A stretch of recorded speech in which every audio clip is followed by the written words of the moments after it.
could have gone either way at almost any time throughout it all. I mean, we saw even by the end, once Fnatic had pushed in there, taking down that inhibitor against All Authority, were actually racing down towards the Fnatic base. So even in those dying moments where Fnatic finally got themselves the gold advantage, the kill advantage against All Authority, were very much still in that game.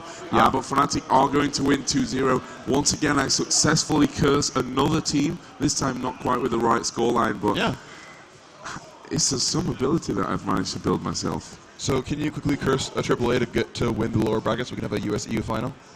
I sure could. Could you? Would you? Will you?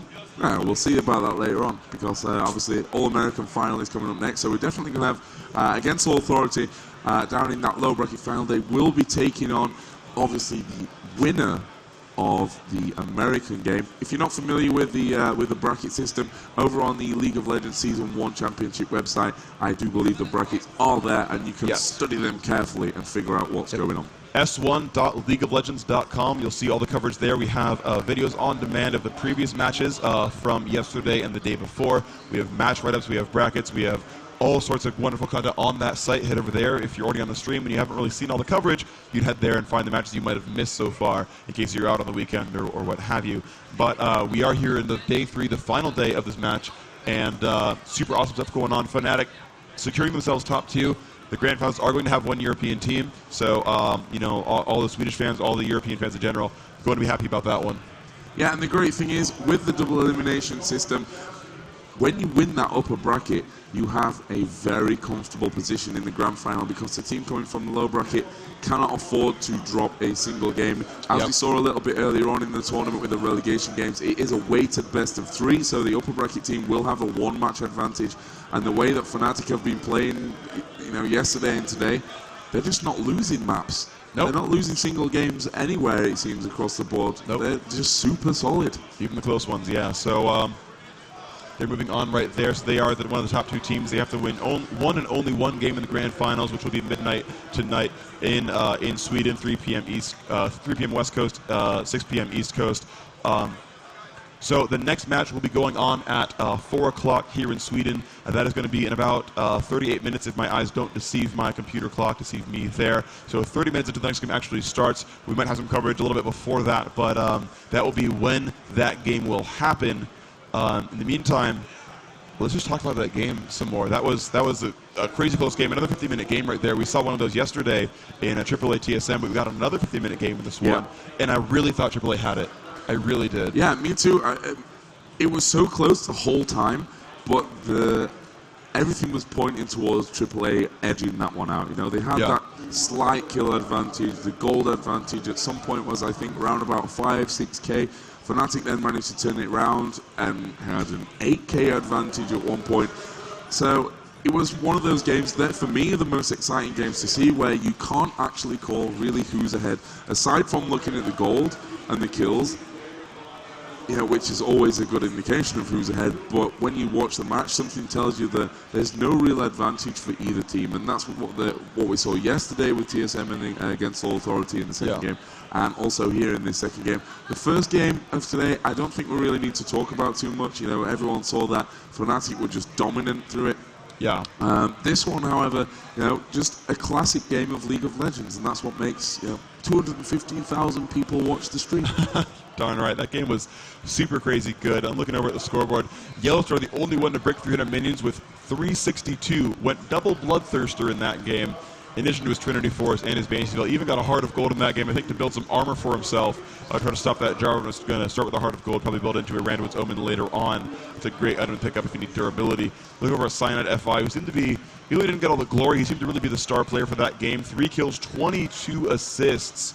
And that is, I mean, 25 total points there. That's more than Ashe got. It's more than Nivea got. Yeah, he was the most impactful player of that game as far as kills are concerned. 3 kills, 22 assists. Always jumped onto either Soaz or MoMA or Yellowstar, and he pinned them in there and would just destroy them. Only 141 minions, but it didn't matter. Did so much damage, got farmed up. You know, had a Wriggle's Lantern, had a Banshees and a Force of Nature, and was even almost done with Randuin's, but just built a ton of MR stack, even with those Mercury Treads as well. So he was not going to die to Moa, not going to die to Soaz. Yellowstar doesn't want to kill a Jarvan, who gets some free armor from ranking E anyway. And so Silent FI, even though he had 6 deaths, the most on the team, they were all worth it, type deaths, and it really did a ton for his team. Meloson, only 3 deaths as a Sona, and that's the thing,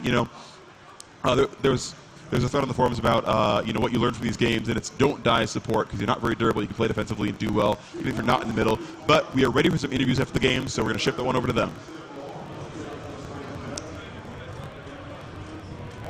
Hey, I'm Karen Vinook, and I'm here with MoMA from AAA. So we just saw them face off against Fnatic. And how are you feeling right now? Yeah, I don't feel good, but yeah, the life goes on, and we have still a chance to go to the grand final, so we will see. Yes, absolutely. You still have a chance. So, in that last game, you guys had an early advantage. How did that come about? Well, we picked Annie because with Annie you can get very much kills at the early game. Because of the flash and the stun, it's pretty often a kill.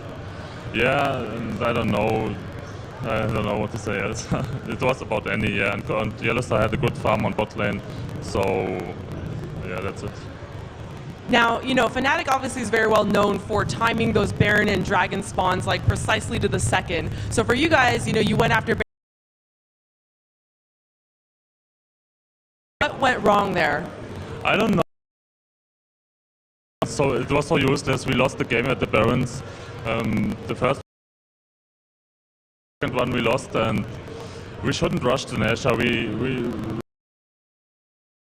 gave it away because of the Nasher, so that's very bad of us. And there was a lot of really amazing team for the map. How did you really expect those to go?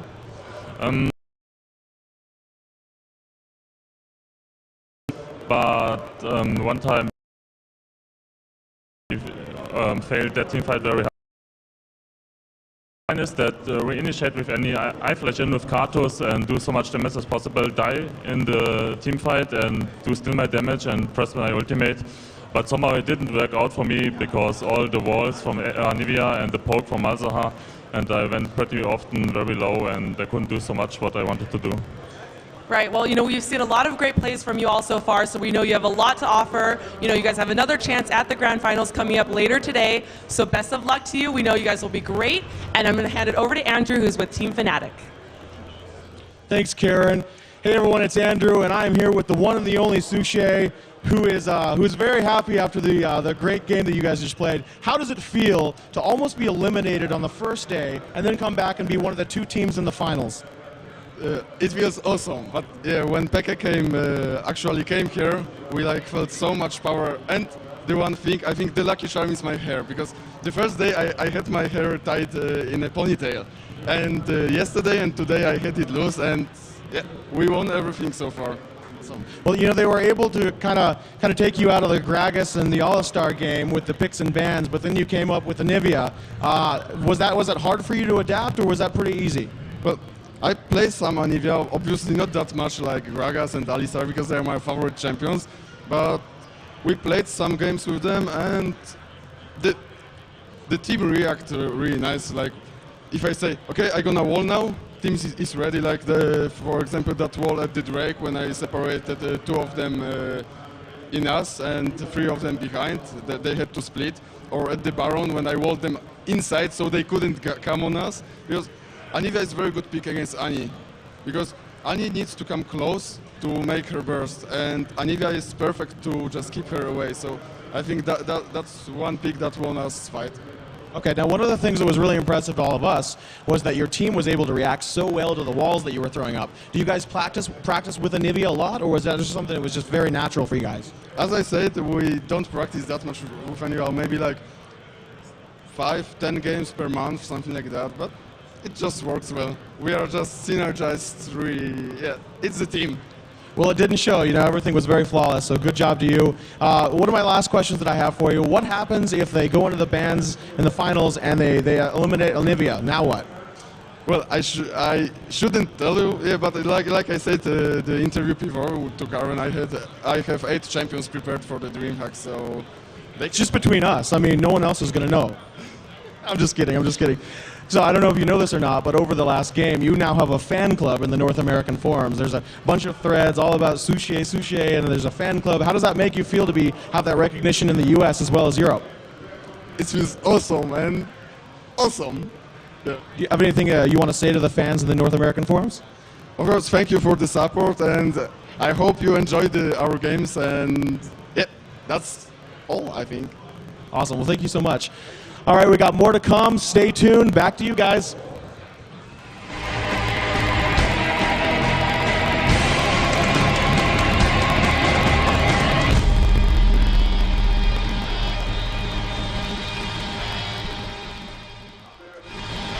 Here we are back in the casting booth. Myself, Rivington III, and Xenon as Xenonington.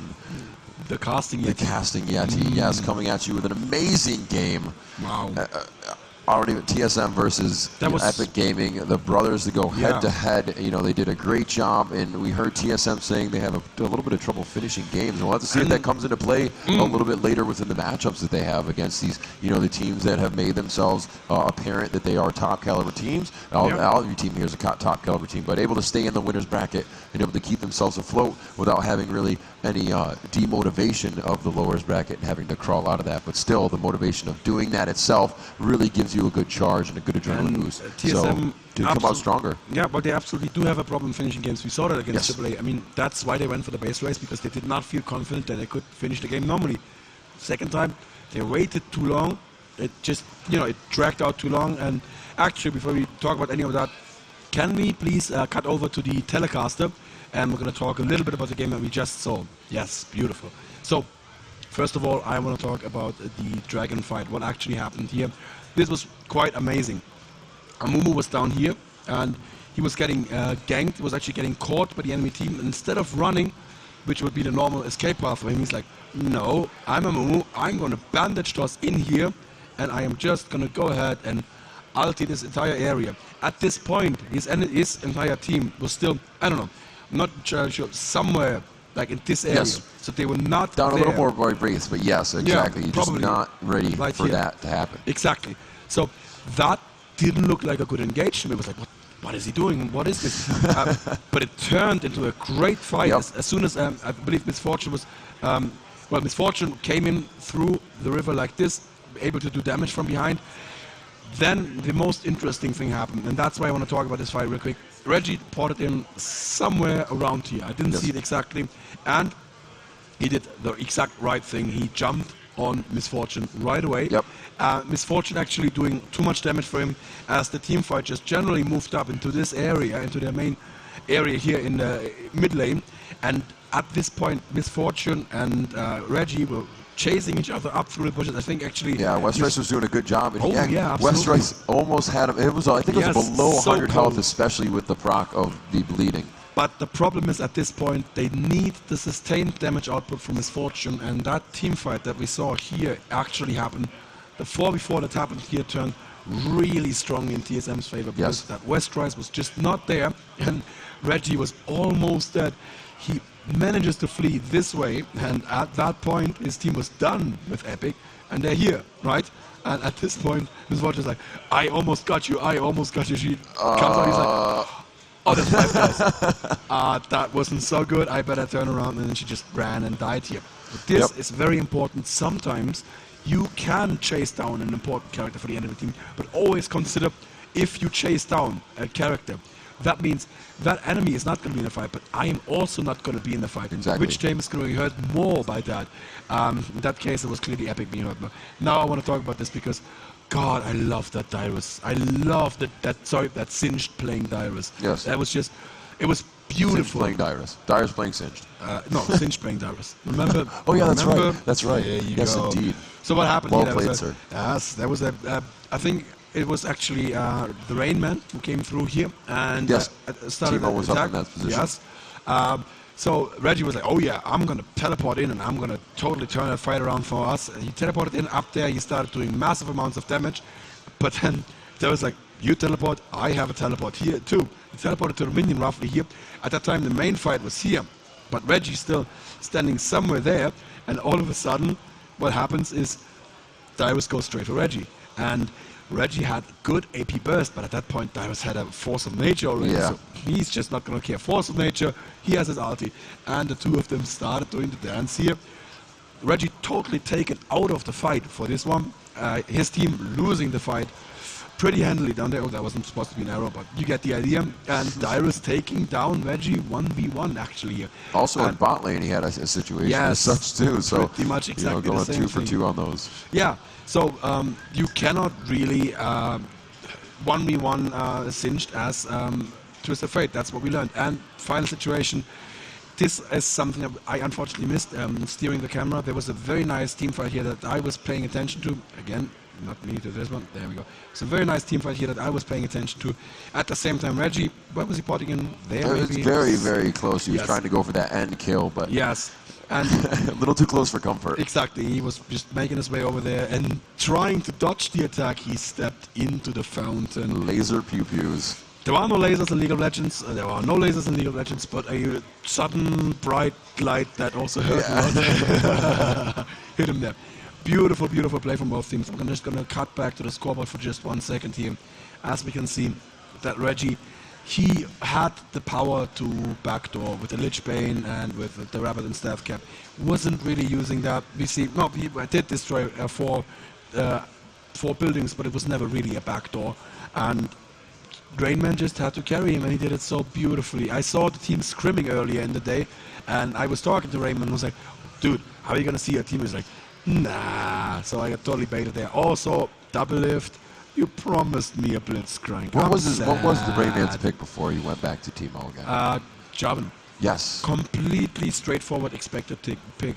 Also a top laner that just makes sense Yeah. as a tanky DPS. But Teemo, we saw a Captain Teemo, and I saw Freak dancing off camera. He was like, yes, yes, Yeah, yes. but pretty much the whole entirety of the first Yes, part of that matchup, Freak absolutely. was dancing and split his face open ear to ear. I believe we're going to go to a short break soon. TBR. We Make are sure going you're to back have- here at 8:30. That is 19:30. But before you leave, before you close the stream down, we're going to have a Yes. super special treat for you after a very short commercial break. There are threads up in the European and the North American forums right now, and these threads are called Ask Gragas a Question. And you know what? The champions of the league are very busy being summoned into the Summoner's Rift all the time to fight out all these political battles for powerful summoners, but Gragas managed to get a few minutes away from his busy schedule, and after the commercial break that I believe we're going to go in very soon, Gragas himself is going to be here, and I believe you are going to have a discussion with a quick conversation with a tree Eskimo. A tree Eskimo, yes. I didn't know They're there were very trees. rare. They're But very yes, rare. they can find You their way caught up into one? a few trees. But Yeah. that's going to be after Gragas. sure. So we are going to have a Gragas here who is going to answer your question after this very short commercial break. Please don't go away. We'll be right back.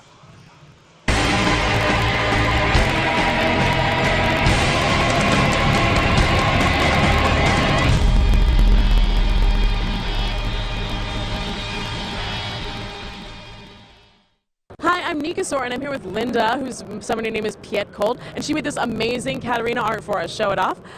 Thank you so much. It's made out of watercolor, and it's absolutely incredible. It's one of the only submissions where someone actually came up and gave us some real art. I'm so jazzed about it. So tell me a little bit about how you actually came to DreamHack. My friends got some free tickets, and my birthday is tomorrow, so I thought, like, why not? Yeah. Your birthday's tomorrow, and you seem to be having a good time because I think both of our voices are just slowly going away. I think it's been that kind of time. So tell me, how long have you actually played League of Legends? For about a month. Only a month? Yes. One of my best friends, she like, come on, you should play with me. I'm all alone here. So, yeah. Well, that's crazy. So what inspired you to make this kind of art? I was watching the Riot Games at YouTube, and you came up with the Sunnimer showcase. And I really wanted to be on. Really? Oh my god! I have a fan. This is fantastic. So why did you decide to paint Katarina? Because she's so awesome. She's so OP. If you get a lot of kills in the beginning, like, nobody can kill you. That is fantastic. All right, thank you so much. We're really, really glad to have you here. And thank you. All right, back to you guys.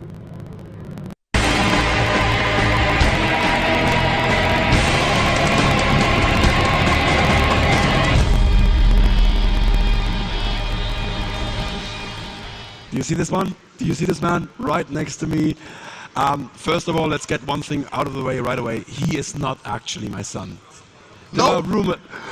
I'm sorry, I didn't want to break it to you, but please just be strong for the rest of the interview.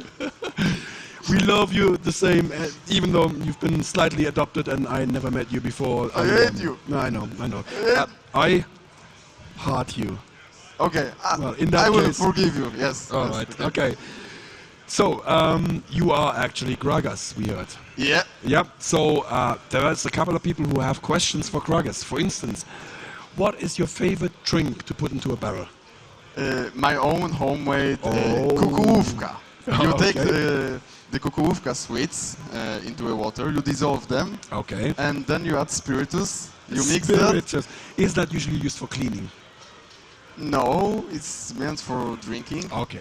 But I guess you can clean with it too. Yeah, you mix it, you leave it in a dark place, and after a few days you filtrate it because there's something floating on the top always, and Yeah, then yeah. you drink that. It's tasty. So that's what you would put into that big old water. Yes. Yeah. That's why it was empty. It's only made in Poland. Ah, yes. You're already powered by it. Very Yeah, good. yeah. Another question from the forums. When does happy hour start? After, if we win. After you win. That's very good. That's a very reasonable answer. I like that a lot. We're going to have a couple of serious questions as well. So there's another post in the forums asking, which is your actual favorite champion? Is it Anivia? Is it Gragas? Is it even Alistar? Or is it something completely different? And I think I know the answer. But go ahead. Gragas and Alistar. Gragas and Both Alistar? of them. Yeah. Really? Yeah. I thought a little birdie told me that you have a crush on robotic ladies. Well, Oriana is also pretty cool, but yeah, Gragas have been Okay. so long with me together with Alistar. Yes. There's a loyalty thing going on there, so that makes absolute sense. Do you have an evil laugh like Xenon? No, my laugh is pretty You cute. have a Cute. pretty happy laugh, Yeah. don't you? Yeah, That's pretty good. Another forum question. We actually had a couple of threads up about this, and personally, I'm also very interested in this. Are you ever going to start streaming? Because there's I think one or maybe two people out there who'd like to see that possibly. Yeah, probably after DreamHack. Yeah? Yeah. So in case you win a little pocket money, you should be able to beef up that Yes, CPU yes, and invest it wisely into more gaming. Yes, that's how we do it. Okay, let me see. Do you have any other good questions in your thread there? Oh yeah, here's a good question. How come when you body slam through trees, they never fall down? How does Because that work? I'm kinda soft, and when I go through trees, you're I soft. just go slim and go out. That's good. It's a Gragas jelly. Yeah. That's beautiful. That's exactly the answer we were looking for. Do you actually have a favorite player out there? Is there any other League of Legends player you'd say he's your idol? Somebody that you'd say is really a strong player? Becca? Yeah. I just love the guy. Ah, man. Especially to play with him. It's like, yeah. We saw the difference was day and night when you were actually playing with him. No offense to Will Fader, he's a good player too, but there is that that telepathy between you. Well, Will Ferrer just didn't play his role. Yeah, he's a support that was player. the problem. Yeah, that's. Because he's a very good support player. Oh but yeah, I know that. Yeah. But yeah, just asking somebody to switch the roll up at the last moment. Yeah, it's not ideal. Still, without him, we wouldn't be here. Yes, absolutely. And if you'd been in Group B fighting Sun, you'd probably also not be here. What do you think? I don't know. I haven't played them, so Yeah, I can that's tell true. them. That's true. All right. How and when did you learn English? Probably in school, right? Actually, well, I had English in school, obviously, but the most of my vocabulary, for example, comes from games. When I was small, I was playing Civilization 2, yes. and I always asked my dad to translate me, and he said, And I did. the other dad.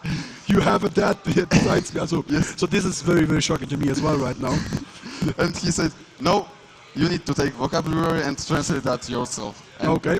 That's why I started remembering things. That's very good. Wow. Okay, so here's a request from Joe. I am to give you my glasses and just see exactly how much you look like me. Have a Okay. look. Let's have a look at that. Oh, wow. It's Hello, uncanny. that's Daniel from here. Hello, Sushi. How are you? I don't know how to play Gragas. Fake. Yes, I must be a fake after all. Beautiful, beautiful. Yes, there's something uncanny going on here. Tell us a little bit about your career in e-gaming. You started out, you're really coming out on the big stage, I believe, at the EMS last year. Yeah. Can you just tell us for No, anyone? I wasn't playing EMS.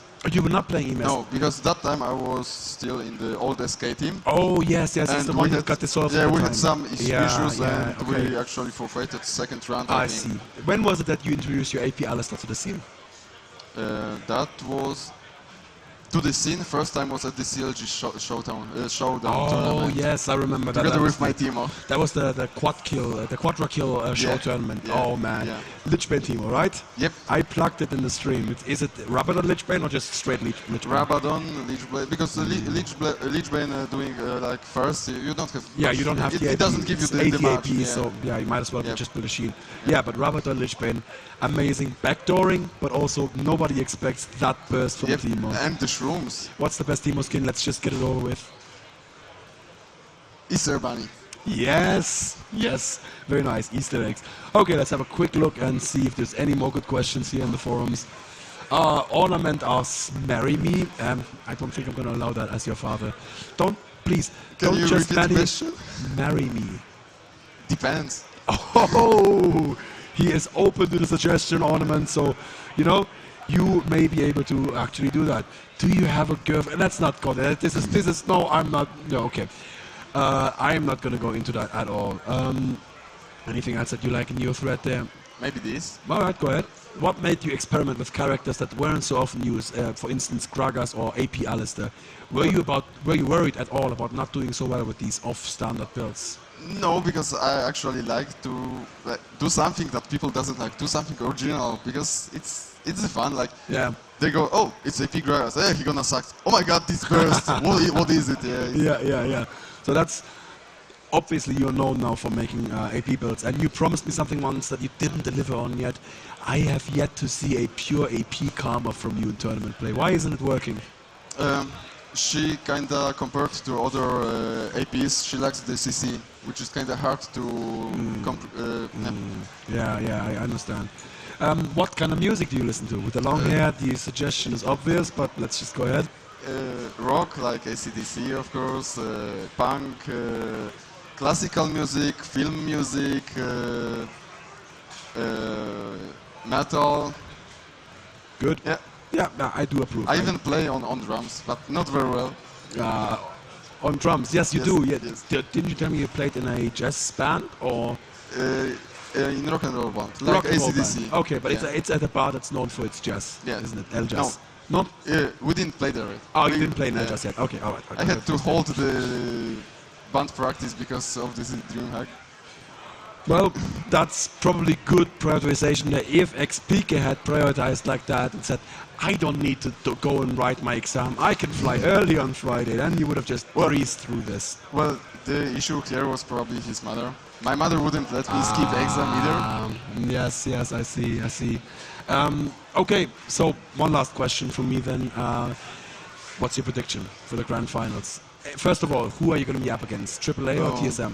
It's a hard question. I hope AAA. Because, You hope? Yeah, because we haven't played against TSM and it's kind of hard to... Because we know how we played against AAA, so we have the feeling how they play.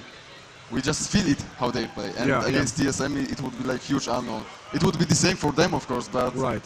Yeah. But obviously you would only need to win one game, whereas they would actually need to win 2 games. All right? Yeah. So, why do you and me look like twins?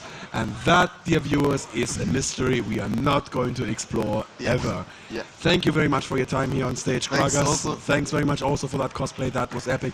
Thank you to everyone who's tuned in so far. Don't go anywhere. We are going to have the next match at 19:30. We're going to have Tree Eskimo up on the stage here very soon, talking a little bit about the North American view on this. Tree Eskimo, great player, great streamer as well. Start streaming. I will try to. All right. We're going to have that for you, and that's going to bridge you over to 19:30 when the next game is going to happen. AAA against TSM. It's going to be ridiculous. I would like to sign off here already. This is going to be the last you see of me for this weekend. Thanks very much for sticking around. Thanks very much for indulging me with my stupid noob voice. Thank you very much to everyone who tuned in and gave us these record numbers. And we're going to cut to a small commercial break right now, and then we're going to be back with Tree Eskimo. See you all. See ya.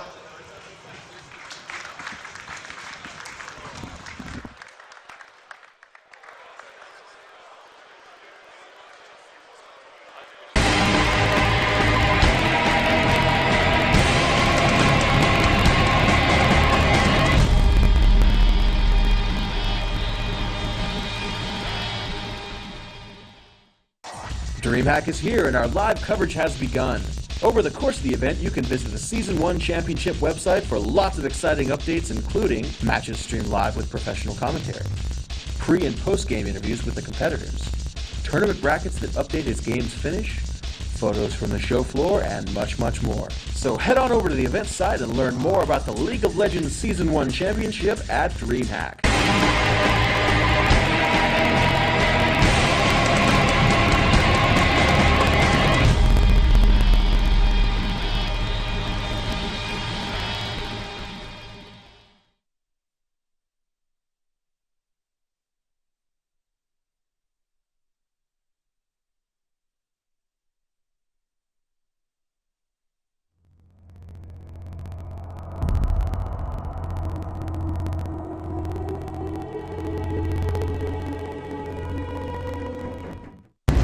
Welcome everybody to the League of Legends Season 1 Championship Top 10 highlights of the day. We're going to start off with number 10. As we come into the game, we have Fnatic taking a 5v0 on Dragon, but Epic is close by. We're going to see what they can do. And the Blitzcrank pull on the Karth is pushing him back across, and Double going to keep him CC'd a little bit as he runs back into the team fight. But look at that. Jarvan's so low. The flash kill coming in from Double. Great play there. And now comes the rest of the team fight as Malzahar going to jump in onto Ashe. And Nunu with the flash ult as well. Going to meet a very, very dead Ashe as that blows up. Malefic Vision pick up the rest of that kill.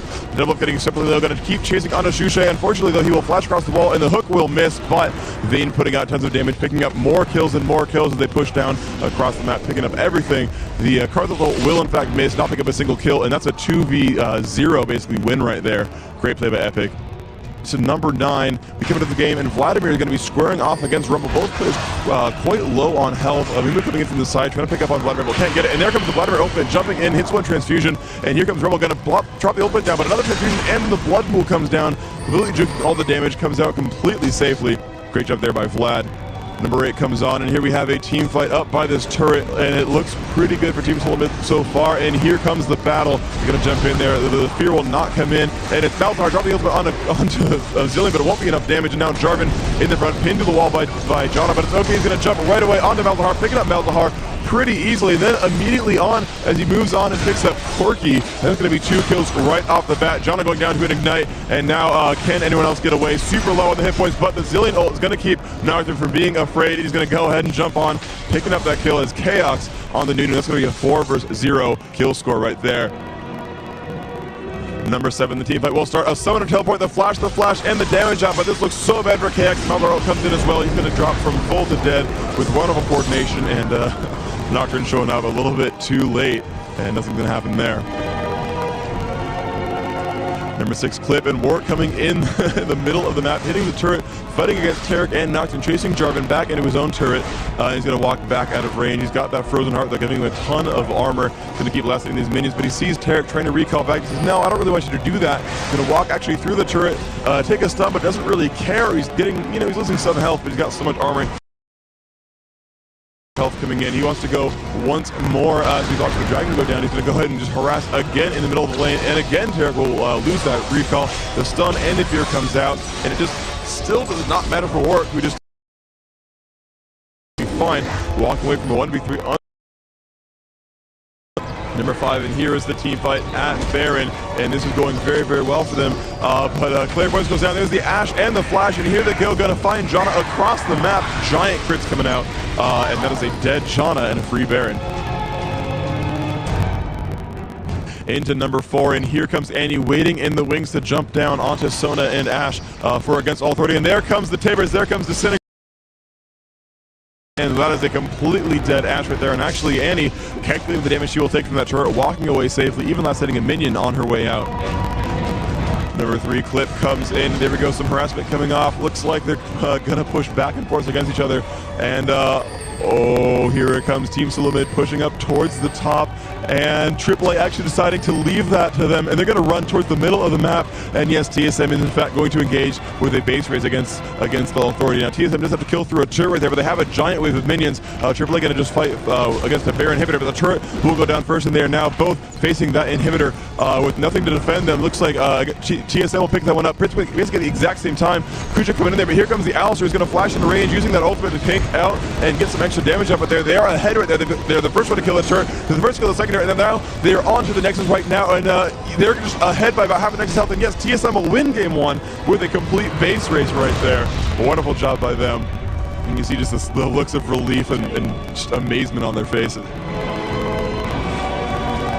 Number 2 clip comes in, and it's going to be a team fight in the top of the map. Anivia taking a bit of damage, going to wall off the dude, but not get a lot of damage out of that. Will drop an Ice Blast, getting some damage. We'll pick that one up with the Ignite just barely. So now Anivia has Golem buff. The rest of the team is showing up. Reginald going to drop Tibbers on top of Anivia. It's going to be a lot of damage. He's healing with the Catalyst, though, and here comes the rest of the team fight. Looks like Annie is not in great shape right now. Vladimir comes in to help as well, and the rest of the damage output comes in, and Anivia will pick up a triple kill there. Now have to be very afraid of the minions. We'll put down the Glacial Storm and walk away with just a little bit of health left. The number 1 clip of the day, though, is after a team fight concludes the bottom of the map, both teams losing 2. It's going to be Shushay looking to be very aggressive against Malzahar. He looks there. There's the flash, the headbutt, the pulverize. That is a kill right off the bat. Getting exhausted and pushed back by Vladimir, but here comes Ash as well. The arrow will come out. The splash damage will pick up Soraka and stun this Vayne back against her base, and Ash will dive the turret, picking up the 3 kills. It's going to give them the free turret and inhibitor. That would have been a 3v3 against the turret, but instead it's a 3v0. Wonderful play by these guys. Shushay leading that one up. Thanks for tuning into these highlights. We hope to bring you more great moments today, so stay tuned for the stream. Here we are back in the casting booth. Myself, Rivington III, here with True Eskimo. How are we doing? Doing good. Sounds good to me. What do you think about the matches so far, all the way from Saturday, all the way here to Monday now, we're towards the finals? What has been, the peak for you? What have you been enjoying, and what have you been like, oh my God, how did this happen? I did not expect it from that team. I mean, I guess the whole tournament's been awesome so far. The teams have really shown up to play. I actually don't get excited about that much competitive play because I play a lot myself, and I can be like, oh, well, that was a mistake. Oh, that was really good. Right. But these matches, like, literally, it's very few mistakes, and the ones that are mistakes are, like, they're forced into making the mistake. It's like 3 moves ahead, someone has done something that's normally right, but someone else has done something that made it so that the right move is wrong. Right, and that's exactly. Yeah. It's really exciting actually to be here, and the matches are just of such high quality. It's great. What has been the highlight so far? What is the turning point of these matches? A lot of them where a team may be getting that head, and then it just goes awry for them. Well, a lot of the matches have actually, like, in terms of comebacks, it's been Ash Arrow, like, very largely, like, in all these matches where someone's, like, way far behind, they get, like, that one arrow, and, like, they'll be shooting them all game, and the one arrow hits, it makes them fight out of position, and in order to come back, you really need to fight either a 5-on-4 or a 5-on-5 where they have bad positioning, or at your turret.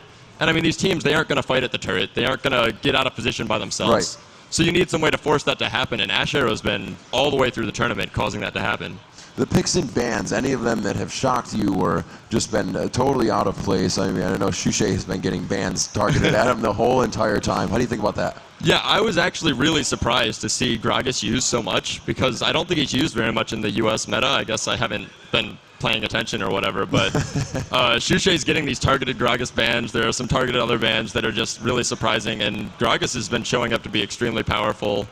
I was actually a little bit surprised to see Aurelia banned so much, and also everyone's, I guess, player-specific champions are really getting banned, like West Rice's Akali.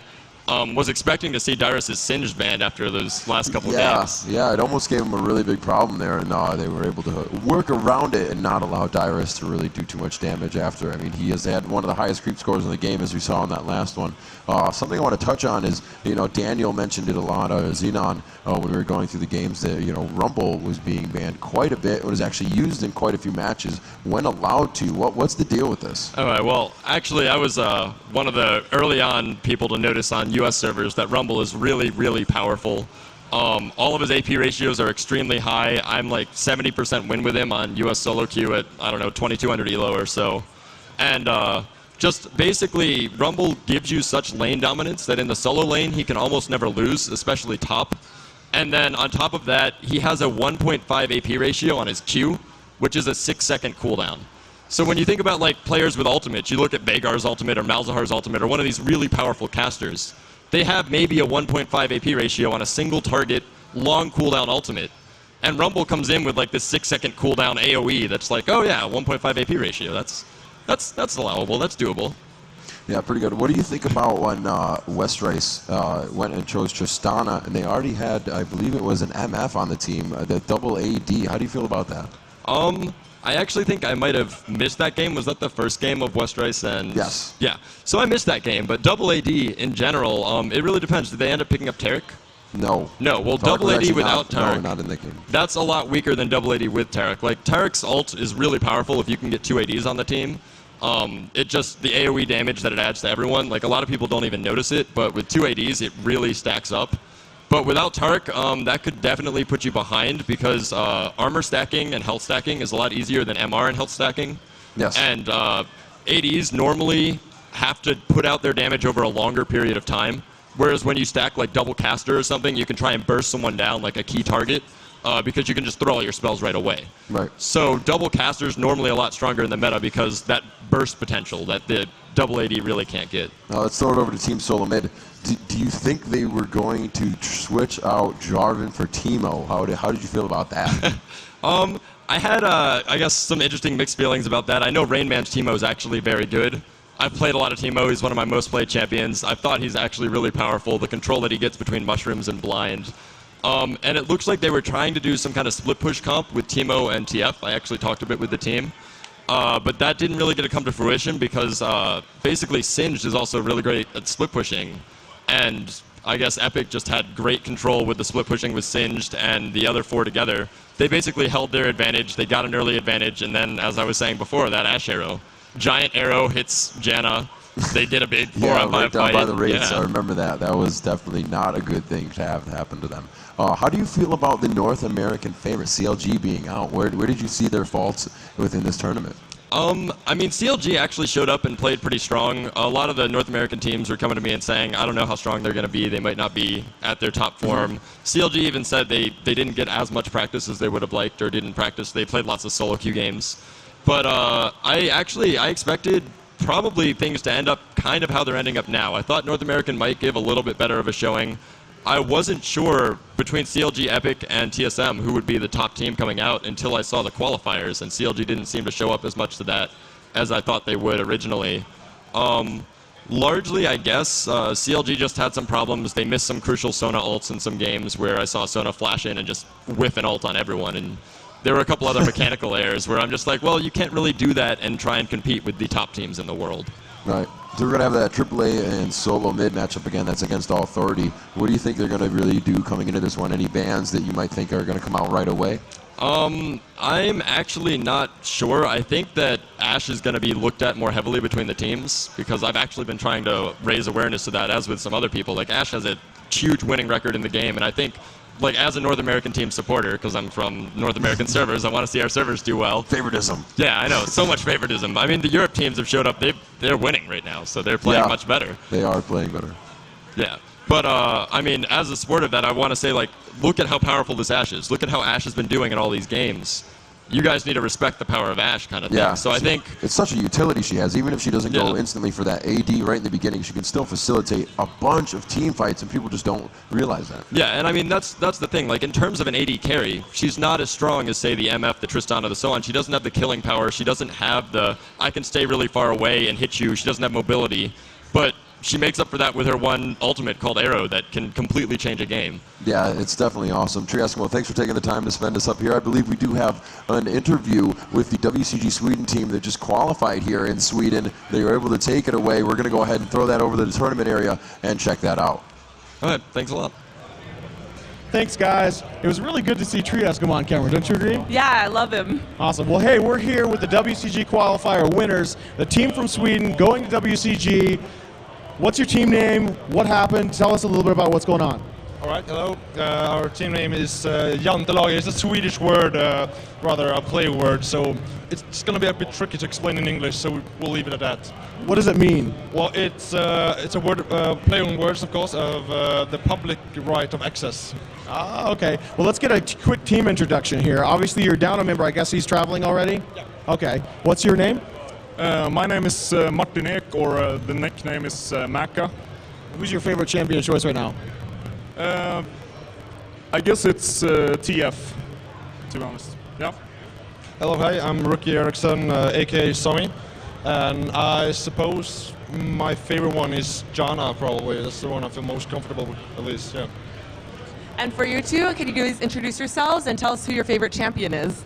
Yeah, I'm Rashasi, and of course Malphite is my favorite champ. Great, and you? I'm Kestrel, and my main is Caitlin. Awesome. And you guys are, all Swedish team, right? So what cities are you all from within here in Sweden? I'm from Växjö. Linköping. I'm from way up north, Luleå. Representing Örnsköldsvik. So obviously we didn't get to watch the game. We've got games going on here. So maybe tell us a little bit about that final game that put you into the WCG. What happened? What were your picks and bans like? And your overall strategy going into that? I didn't really hear it, so maybe you could answer. All right, well, we spent a lot of time considering the picks and bans actually because, like most of Europe at least knows, the server was down for the most part last night. So we didn't have much time to actually practice and perfect our strategies. So we spent the time considering picks and bans instead. Our general idea was to kind of get rid of those easier to play champions that can actually destroy an uncoordinated team. So we wanted to get rid of Rumble and Warwick mainly, so we didn't have to face them because Lanewick is a pain. It's a pain to face, as most of us know. And regarding picks, we just wanted a strong pushing team where we could just go and pick off the towers one by one until we reach Nexus and we win. So we managed to get. I think we managed to both games in the finals at least. We managed to get a very solid setup, and the result is a proof of that. Anything you want to add? I think one of the strengths with our team is that it's really hard to ban us out because we play so many different champions and could play almost the same setup with different champs, like using Brand or Mal's. It's almost the same type of a champ you can poke from a distance and so on.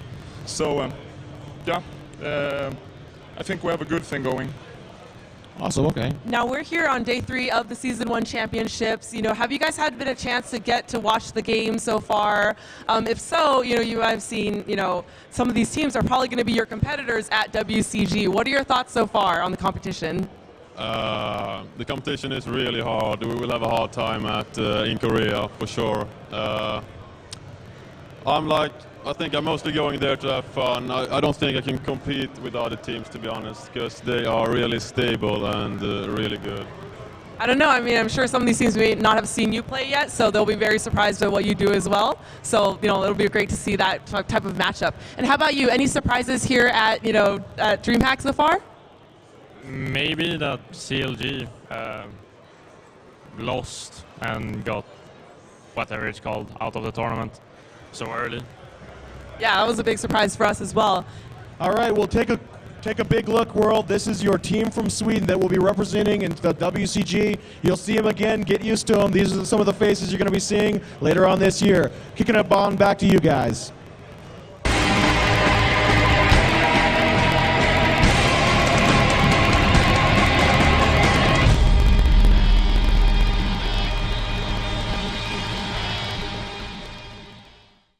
Hi, this is Montek from Riot Games. They're holding me hostage in the Riot offices all weekend, and I only have a second to get this out before they find out I'm here, so listen up. Follow @RiotPendragon and @RiotTamant for some awesome stuff coming up. Look out for chances to win the exclusive Viking Tryndamere skin and get involved in all the shenanigans going on at DreamHack. If we get enough followers, I might be able to escape while they celebrate. I might be able to get another message out then. I don't know. They keep saying things about cake. I've got to get out of here. What are you doing?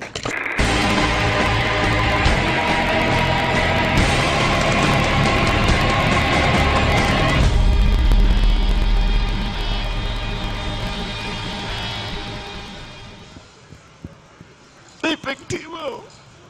They picked Timo. They picked Timo. Actually, Freak said to me, why do they always get to cast the best games? By best games, he meant Timo was picked. They picked Timo and he won and he carried. That was fun. I was glad to be. Yeah, so this game now we're gonna see definitely Timo being banned, right? It might happen, but that's okay because I accept that they can't pick Timo if Timo's banned. It just means that we're giving Timo the respect he deserves. The captain played 1-1-1. The captain, That's yeah. it. Timo and Gangplank both undefeated. Mordekaiser as well. The stats show it all, actually. The stats show it all. It's totally statistically significant. Yeah, so coming up anyway will be the third place playoff, or there are so many names for it actually, but all you need to know is that the loser will be finishing third, and the winner will be going through to the grand final to take on Fnatic. Indeed. And a couple of things going on here, just so you guys know, because of how the tournament structure worked, Team Solo Mid has fought against All Authority once before, and against All Authority won that series. So, while it would normally be a best of 3, for example, if Epic went through, Epic has not fought AAA in the brackets, as far as I know. Or am I incorrect on that one? In the groups. They fought them in the groups, but not in the brackets. So if Epic had moved on, it would be a standard best of 3. But because TSM has fought AAA before, and AAA won that series, it's a modified best of 3, meaning that TSM must win 2-0. If they drop a map, they're out. AAA, basically earned their advantage. And that's actually, I think, a pretty fair way of running a tournament where, AAA basically have deserved that they should be in the advantage here. They beat them last time. That should count for something. If you assume that Fnatic is a team that will never drop a map, that is the impeccable team here, and they still haven't dropped a map, so that kind of makes sense. Everyone would lose to Fnatic, so AAA is rewarded for their efforts in winning that game in the bracket play. So TSM must go 2-0, and of course from the loser bracket to the winners bracket in the championship match. That's again a modified best of 3 because one of them is a winner bracket team, one of them is a lower bracket team. So the story of Team Solo Mid is they have to go 4-0 in this tournament. They have to 2-0 AAA, they have to 2-0 Fnatic if they want to win. But they can do it. They've realized finally the power of Captain Teemo, and so I think they've got a good shot at this. That's definitely a possibility. I have to be wildly honest there. So Team Solo Mid now have a lot of pressure on them. As you mentioned, they've got possibly, if they win this game, they have to win 4 maps in a row to win the tournament against Fnatic, who first day not the most consistent team, day 2 and 3 absolutely unstoppable actually so far from what we've seen of them. Against All Authority again, they lost 2-0 to Fnatic, didn't quite get started in the first game. Second game was an amazing matchup. And what are your thoughts on this one? I know you're probably going to be rooting here for Team Solo Mid to be pushing through, just so we can see the whole Europe against America grand final. Yeah, I mean, at the very least, right, I want TSM to win that first game so we can have at least 2 games in this series. I am always rooting for the one who's behind because I want to see more games. I want to cast more games. It's more fun for everyone here. It's much more fun for me. It's more fun for the players to play more games. I just think that's always awesome. Yeah. Now, overall, yeah, I'm gonna root for TSM. It's gonna be true. I'm gonna try to not be too biased. Like I flamed for that day 1 a fair amount. I think I toned that down at least a little bit in day 2 and 3 so far. But yeah, I would love to have that TSM versus Fnatic storyline in the end. I don't know. I just think it's a fun storyline to have, and I just think it's cool to have those games up and have North America take a top 2 slot. Yeah, I think it would be great for the community as a whole to see North America against Europe final. Yeah. I do think, though, against All Authority are the big favourites coming into this one, due to the fact that we've seen them play a very, very solid tournament. Aside from the loss a little bit earlier on in the brackets to Fnatic, in the group stage they were, pretty solid. Yeah. Team Solo Mid, they really went down to the wire when it came to the group stage. The final game, obviously, if they won, they would go through, which is what happened. But if they'd have lost that, they would have finished last in the group, all on that one game, and of course would have gone home then. So a bit of a roller coaster ride for Team Solo Mid into this. Against All Authority, they only have to win that one matchup, and I'm not going to predict anything for this one. Really? I saw some forum threads saying, Joe, please stop predicting. Yeah, okay then. I'm going to say 1-0 for TSM. 1-0 for TSM. I see what you're doing for that. Actually, we do have the game up. I totally forgot that we should probably be joining that one. TSM is AAA. Clicking that spectate button. Looks like we have 4 from TSM in there, 5 from AAA. All the specs are in. Looks like Reginald now is in that slot. So we are ready over here. And thankfully it's not a German keyword setting right now, so it looked like a Z on the key, but it came out as a Y, so I'm happy about that one, because typos make me sad. TSM Chaos says ready. Chaos is to be the team captain every single time. He's the one who does the picks and bans. Yeah. He's really meticulous about it. He actually types in the champion name into the search box, and then clicks the only guy remaining there, just in case he physically typos with the mouse and clicks the wrong guy. So Reginald... Wait a second. Physically typos with the mouse? So... I don't know. I'm sure that's the wrong term to say. This is a new thing. We've seen new things this time. Freak invents new phrases. If I were a German, it would actually be like 70-character long word, because That's how they they put words together. But yeah, so it's, we're talking about a keyboard, we're talking about keyboard interface, and typically we're talking about using a keyboard. I said computer interface, or did I say keyboard interface? I'm just going to let you carry on. So I'm going to keep talking. So typically when using a computer interface, it's usually the keyboard, and when you mistype, it's a typo. Great. So far we're good. Now, so when you miss with the mouse, those it's are physically. Those are no. So it's a physical typo. I don't know why I said physical typo. I just felt like it. But typo with a mouse, I think makes sense. It's a misclick. Yes, no, I could have said misclick. Now coming back into it, which is an old thing. Yeah, never mind. Screw misclick, even though it's like the most default term ever used in gaming. Regardless, I'm smart. Joe clearly much smarter than I am. TSM still ready. AAA still not. Wait, okay, from Yellow Star. Yeah, Odd One asks, is AAA ready? Now, I'm actually, one thing I'm slightly intrigued about that I keep seeing is that TSM has two players named The Odd One, The Rain Man. They're even like almost equally spaced out. They're both two words afterwards. So that, I don't know, I feel like they should always be laning together, even though one's a jungler and one's a solo player. I feel like they should be like this cozy duo because their names fit so well together. I'm glad that that's the standout factor in this deciders who goes through into the final to become having a shot at $100,000. Yeah, right. We're talking about $100,000 tournament, but I saw team names, so I'm all about that. AAA back in the game. Looks like Yellow Star saying ready. TSM saying ready. Here we go. I am ready. Here we go. We are. Yes, we are into the game, or at least the picks and bans. AAA versus TSM. Apparently AAA, because of either that advantage from last time, or simply by winning a coin toss. They are the first pick in ban. They're going to be deciding that very shortly. And J4, Jarvan the fourth, going to be the first ban. Yeah, Jarvan, first one out there from Against All Authority. Rumble removed by TSM. That's not really a surprise. We've seen him be thrown out in, I think, 100% it maybe is, of North America versus Europe games. I didn't know. We did see him once in CLG, not the relegation, but I think against Fnatic. That game they let Rumble stand, and that didn't go so well for them. Yeah. Annie banned out, definitely aimed at. That's Reginald, the mage player there. Corki band aimed at Yellow Star. That's pretty strong. Looks like Twisted Fate, Needly. A lot of these really top picks are still in. Vayne also in there. Nunu and Amumu are in. So TSM going for a very different strategy. They're not aiming their bans at Lianak, but instead aiming their bans at the general top picks they don't want to deal with. And AAA bans Singed. That's pretty cool there. Rayman did play him once to pretty good effect earlier. TSM did take a 1-2 series against All Authority last time these guys met.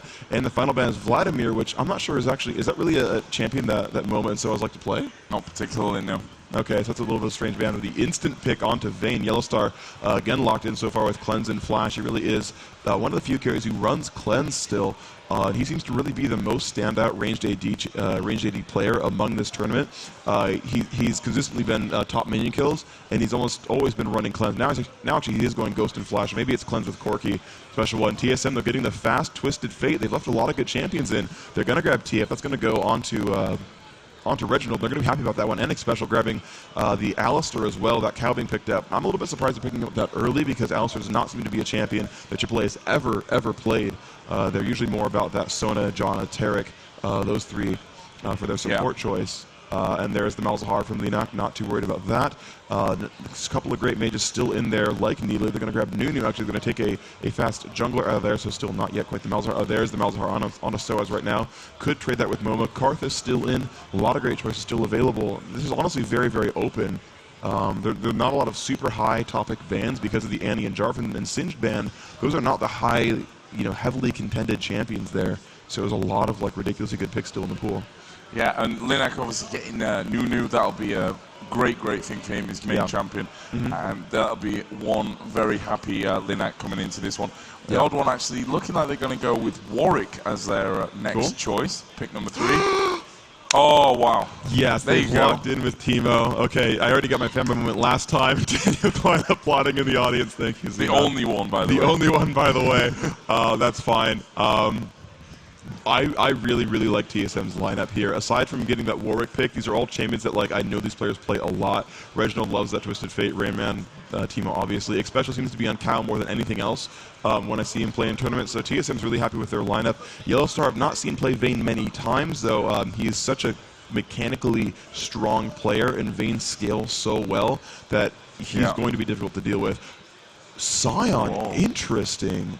We have not seen Scion yet this tournament at all. If that stays in there, the thing is, Scion can beat Teemo top. I think that's what it's about. Is they're saying, okay, we're going to counterpick this Teemo, not affected by blind by really any meaningful way. That shield's going to soak up that poison damage when he goes in for a harass. Teemo doesn't have enough upfront damage to block out that shield, so he can walk up there, hit him with a stun, walk up, blow up the shield.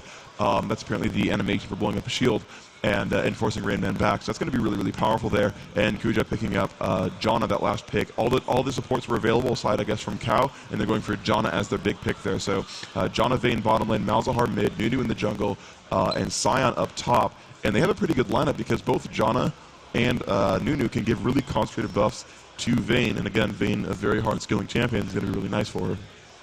Yeah, and as you mentioned earlier on, Yellow Star, we've not seen him play. I'm not sure if we've seen him play Vayne at all, but definitely not so often. He's been focusing quite a lot of Ashe, Misfortune. We've seen him picking up quite a few times as well. So we're just waiting for Reginald for the last pick for TSM.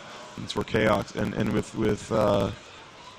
Corki and Vayne gone, they're going to go Cho, and that's going to go to. Wait, I thought. Interesting. I guess that'll go to Chaos. Chaos normally doesn't play Cho'Gath. Normally it's the Rayman who plays that. But if they put the switches in, Reginald with Goes and Flash, Chaos going to be playing the Cho'Gath. That's actually a nice wall of tanky men's right there because Rayman does go tank Teemo. They've got Cho, Alistair, and Warwick up there. This is an interesting lineup. We saw TSM run this before against All Authority. In Game 2, they ran a tanky man's lineup, and they're doing it again. Because they're going to roam Alistair, so Chaos can solo bottom. And Rayman can solo top. So they're going to have triple solo with a roam Alistair. And, with Reginald, with that global teleport, and every one of these lanes actually has some decent focus. Yeah, this could work really well for them, actually. This could be a good lineup. And I think I said that last time to myself. I wasn't casting the Game 2 of TSM vs. AAA, but the Tanky Man's lineup started out really, really strong. They just got outscaled late game. But I think, since the Rayman goes Blood Razor, since Warwick can also go Blood Razor, they can act, and KX has that true damage onto Cho'Gath, and TF can do so much in a late game situation. They've been actually solved their late game problems where it was Jarvan and Aurelia and Jungle Nocturne, I think, were the main damage dealers there, and they couldn't really keep up throughout the game. They had Zillion as well, who doesn't really scale that well throughout the game. I remember the commentators talking about how he has one damage spell, and he can cast it twice, but that's it. There's no DPS left, and so it was the armor stack to the win. But now it's a lot of magic damage and Tanky Man stack. This is actually a really good lineup from TSM. And what about against All Authority? I mean, we've seen Yellow Star taking Scion. So Soaz is going to be on Vayne. Interesting. I actually predicted that one wrong. Moma is going to be the one on Malzahar, but Yellow Star. Yeah, he's normally the AD player, so interesting. I guess Soaz is the person who actually has practiced Vayne.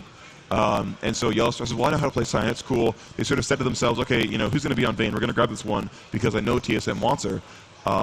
And so it's like, oh, I got this, no problem. And they're actually, interesting, left actually leaving Needly out as well. And so I was going for Needly. And so I'm surprised, we've had these hate these hate bans against Needly specifically. And they're like, it's not part of our lineup. We're going to be okay. Yeah, we've seen Nearly banned in really a high percentage of games throughout this tournament. We are going to get things started here. So, Freak, your predictions for this game? I think TSM's got this game. I really like their lineup. I think they're very strong. Linak's going to be a pain to deal with. It's a bunch of melee characters against Absolute Zero, which is difficult. The number of stuns, Cho, Alistair, Twisted Fate, and Warwick, it's enough to block that out. Otherwise, there's no... there's also the channel for Moma, but... even though the Diagro is strong from AAA, both with Nunu and with Janna, I think they have to win this, and I think they have a good chance of doing it regardless. So I'm liking TSM for this one. Be interested in Scion. Actually, we've not seen him in this tournament at all, and I saw a few threads on the forum about that one. Anyway, so let's have a round of applause. It is a deciding game to see who will go through to face Fnatic in the final, and of course, it's against All Authority against Team Solo Mid.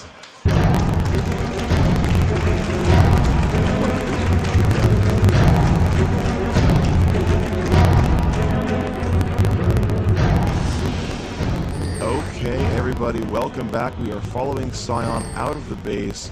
AAA in the bottom left, the green health bars, the blue minions. Moa has joined the team with boots, speed, and potions. He's ready to cast his Voidling Reginald.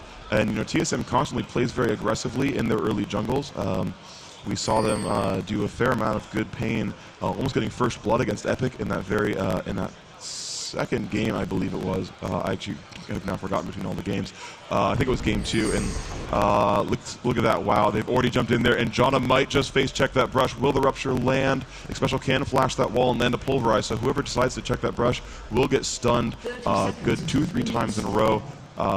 Reginald can lock one in as well in about the 3-second span they have. Reginald, I think, trying to bait them right now. Looks like Special going to jump over towards that cliff.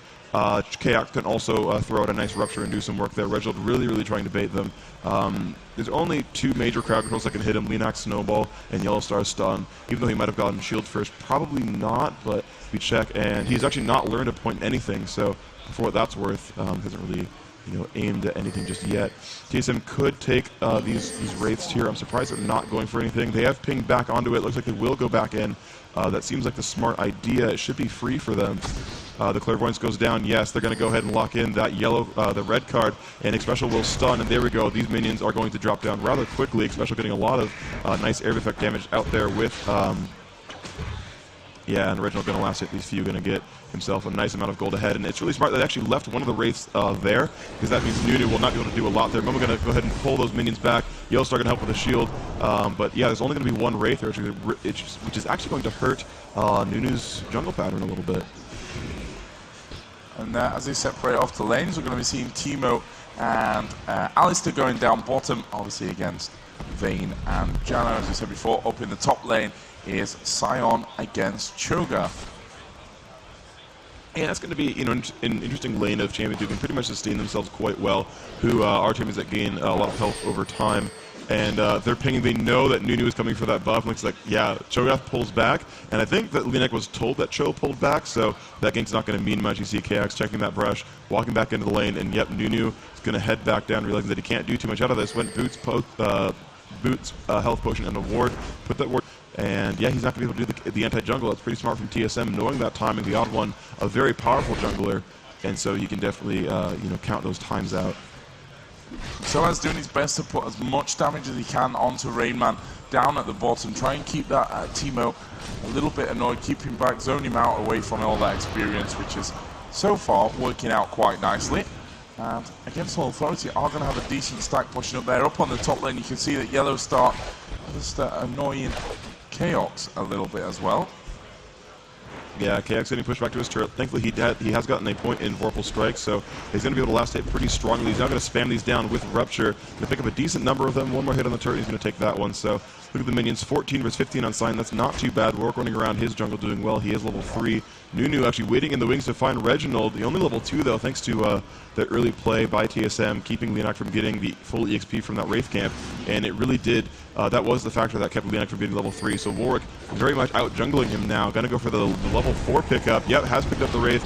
Very much in the advantage now as far as experience is concerned. Leonak not able to get really any progress done from his ganks. All the lanes are pushed back towards TSM's turret. So TSM pretty happy about this, how this game is shaping up so far. And now that Yellowstar is out of mana, KX going to be able to regen a lot of health now off of these minions. Yellowstar not able to harass him anymore. That Doran's Ring going to give him some mana regen, so that'll change pretty soon. But yeah, KX back to almost full health thanks to last hitting talents.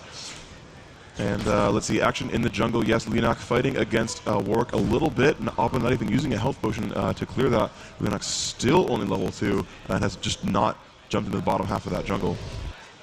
Yeah, not having the greatest of times is Leonak at this point of it. We'll actually see a Clairvoyance put down. Leonak is still hanging around, and he may just try something here onto Chaos as they start to push in. And Chaos, of course, so close to that tower. There's nothing that Against All Authority will be able to do to him in that one. Down on the bottom, pretty similar situation as to what we saw earlier on, which is TSM being completely zoned out of that experience. Just playing things a little bit more defensive at the start of this one. Don't want to get caught out. And we actually see a bit of a push here, possibly. Yeah, Soaz is actually going to dive himself in. Rainman does back off a little bit, but Rainman is still taking a lot of damage. And actually the tumble came out, and Rainman down to around about 160 health after that little encounter. Yeah, and that was definitely really close. Yellowstar, sorry, actually it's not Yellowstar, it's Soaz. I keep expecting it to be the ranged AD down there. Soaz definitely outlaning the Rain Man. You see Alistair with 4 CS, John with 0. It's gonna be a little bit of that, but you see it. Teemo only with 18 minions, but wow, that Vayne with 35 is already upgraded to boots too as well. So a full double the gold, or at least double the minions. That's going to be really, really powerful there. But, you know, KX holding his own up top. Twisted Fate versus Malzahar. Malzahar has 39. Twisted Fate with 37, so that's pretty equal. Reginald still with 3 health potions. Momo with 3 as well, so the players not harassing each other too much, relying on their base health regenerations, and just last hitting as well as they can. We look at KX, the story up top, 42 versus 44, so a slight advantage there for TSM, but it's the only advantage they really have outside of the jungle. But that is a pretty strong story for them. Odd one first level 5. We still do find Nuno at the bottom. Going to get a slow auto, special could get shoved against the wall. Looks like that will not be the case, though. Soaz getting pushed back, and the nice blind from the Rain Man, and that should actually help their lane story, where Soaz can push the players around. But Rain Man, with a complete blind, all of Soaz's, well, almost all of Soaz's damage output is really going to come from those auto attacks. You know, whether it's through Silver Bolts or not, or Tumble, you still have to auto attack to make that happen. So the Teemo is a good counterpick for this one, and with her going Berserker's Greaves, not Mercury Treads, those blinds will last longer. And look at that, every time she tumbles, he puts in that blind. That's going to do a lot of work. I wouldn't be surprised if he were actually maxing that one just for that reason, but he is not. He's got 2 points into the poison damage over time, and that's how that lane's going to play out for now. Yep, and we saw, as I turned my fog of war off by accident, Yellow Star has been back home. Does have boots, Amp Tone as well. Doran's Ring obviously was right from the start. Sapphire Crystal collected as well. So nicely done so far by Yellow Star. He does have a slight advantage over Chaos, but he is going back now. So we'll see Chaos pick that one up again. And this could be interesting. We're actually getting the teleport down at the bottom here. It's Momo that will be jumping in. Ulti out onto the Rain Man. Surely they'll be able to finish him off. Pushed back by Vayne. And Rain Man goes down. First blood for Against All Authority. Nicely done by the French side, and they will take the first kill. I think they've already got a pink ward down by Dragon, and this is a very early Dragon. Yeah, it's a great play by them. They're going to pick this one up. It's funny because while they get this, I'm going to show you over in a second that TSM actually grabbed a fast pink ward to try to stop that very gank, and they put it in their own brush, but the teleport came in on this brush. So TSM tried, they learned their lesson, but it wasn't quite enough because, you know, they're pushed back to their own base. They said, you know, well, look, the teleport's not going to come in our brush. You know, it's not a big deal if they come down there. We shouldn't be in range. But they ended up getting pushed out, and that's when the teleport came in, and it worked so very, very well. And that's just wonderful play. Who needs Twisted Fate when you've got Summoner spells? That teleport gank working so very powerfully. Yellow Star last hitting this purple caster minions. KX saying, you know what, that's fine. I can't do too much damage to you. You can just kill those. I don't really care about them too much. They're replaceable. And Yellow Star going to get up a little bit more bonus health, last hitting those with Enrage. Twisted Fate just coming back in lane. Sheen picked up Doran's Ring Familiar and Boots now, as well as the usual health box, just to keep Reginald in that lane as long as possible. If you look at the minion kills down on this bottom lane, 31 for Teemo and 59 for Vayne. So really great job so far from Soaz, and constant harassment onto Rain Man. Trying to keep him his creep score as low as possible, and so far it's worked out perfectly. Yeah, absolutely. This bottom lane is going so very well for AAA, not even just with that first blood gank, but the landing in general is working very well for them. Oh, here comes the gank on top. AAA Lina coming in onto KX. KX is out of mana. He jumps into the brush, going to delay a little bit of time there. Lina is going to come in with an Ice Blast, do a little bit of damage there, but it's not going to mean too much as Momo continues to kill these minions off with Malefic Visions and his Voidling. To give him a nice bit of mana, though he doesn't really need it, but the gold income as well is strong. Twisted Fate now fighting against Yellow Star, and yeah, Sion's going to win that lane. He can definitely withstand almost all the harass that Reginald's going to throw in there.